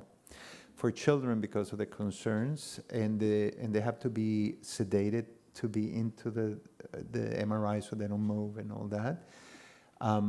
The procedure is around an hour only or less, and then they just stay overnight until the next day. And it's more for checks than anything else, correct? I hope that in the future it will be recovery from the anesthesia, go home with a list. So, but children have been very conservative, which is fine, to make sure that nothing happens. So the patient gets neuro check every 2 hours or something like that. Then, well, we haven't seen anything. So, okay, yes. For the next phase of the trial, are you guys accepting kids who have progressed since their initial diagnosis? Yes. So all these patients have received radiation, and they have progressed on therapy. So we're taking all these patients. Yeah, we hope that we can show that we slow down the progression or decrease the size of the tumor. And if that's the case, then we'll be interested to see, can we do this before radiation? Okay, so that will be the natural progression of the development of the technology. Yes. Would you mind giving here?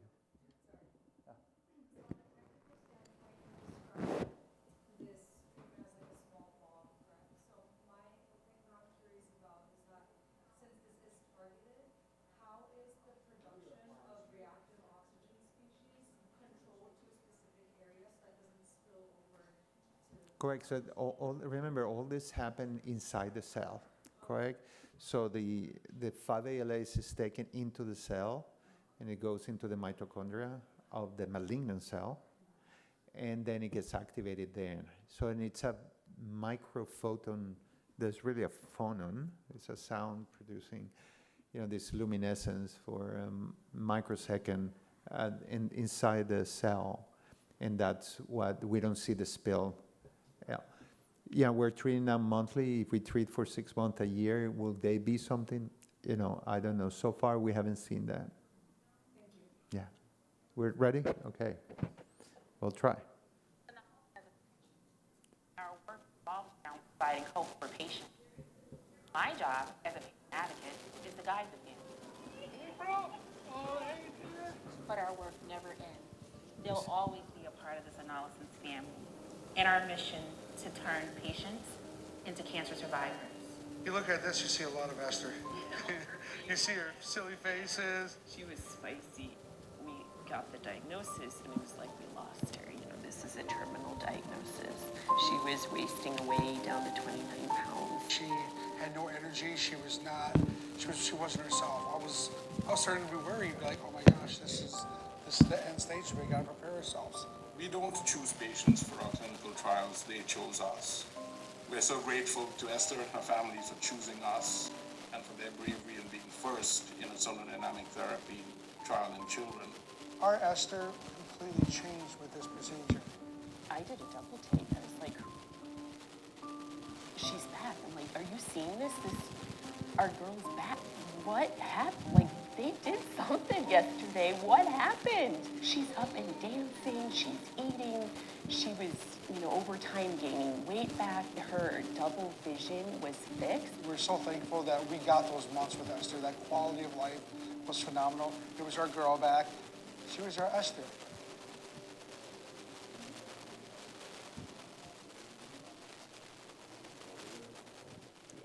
Our first patient that got treated the first half of the ponds and then the other half of the ponds. And, we're extremely thankful to her and her family, to give us the chance to treat her.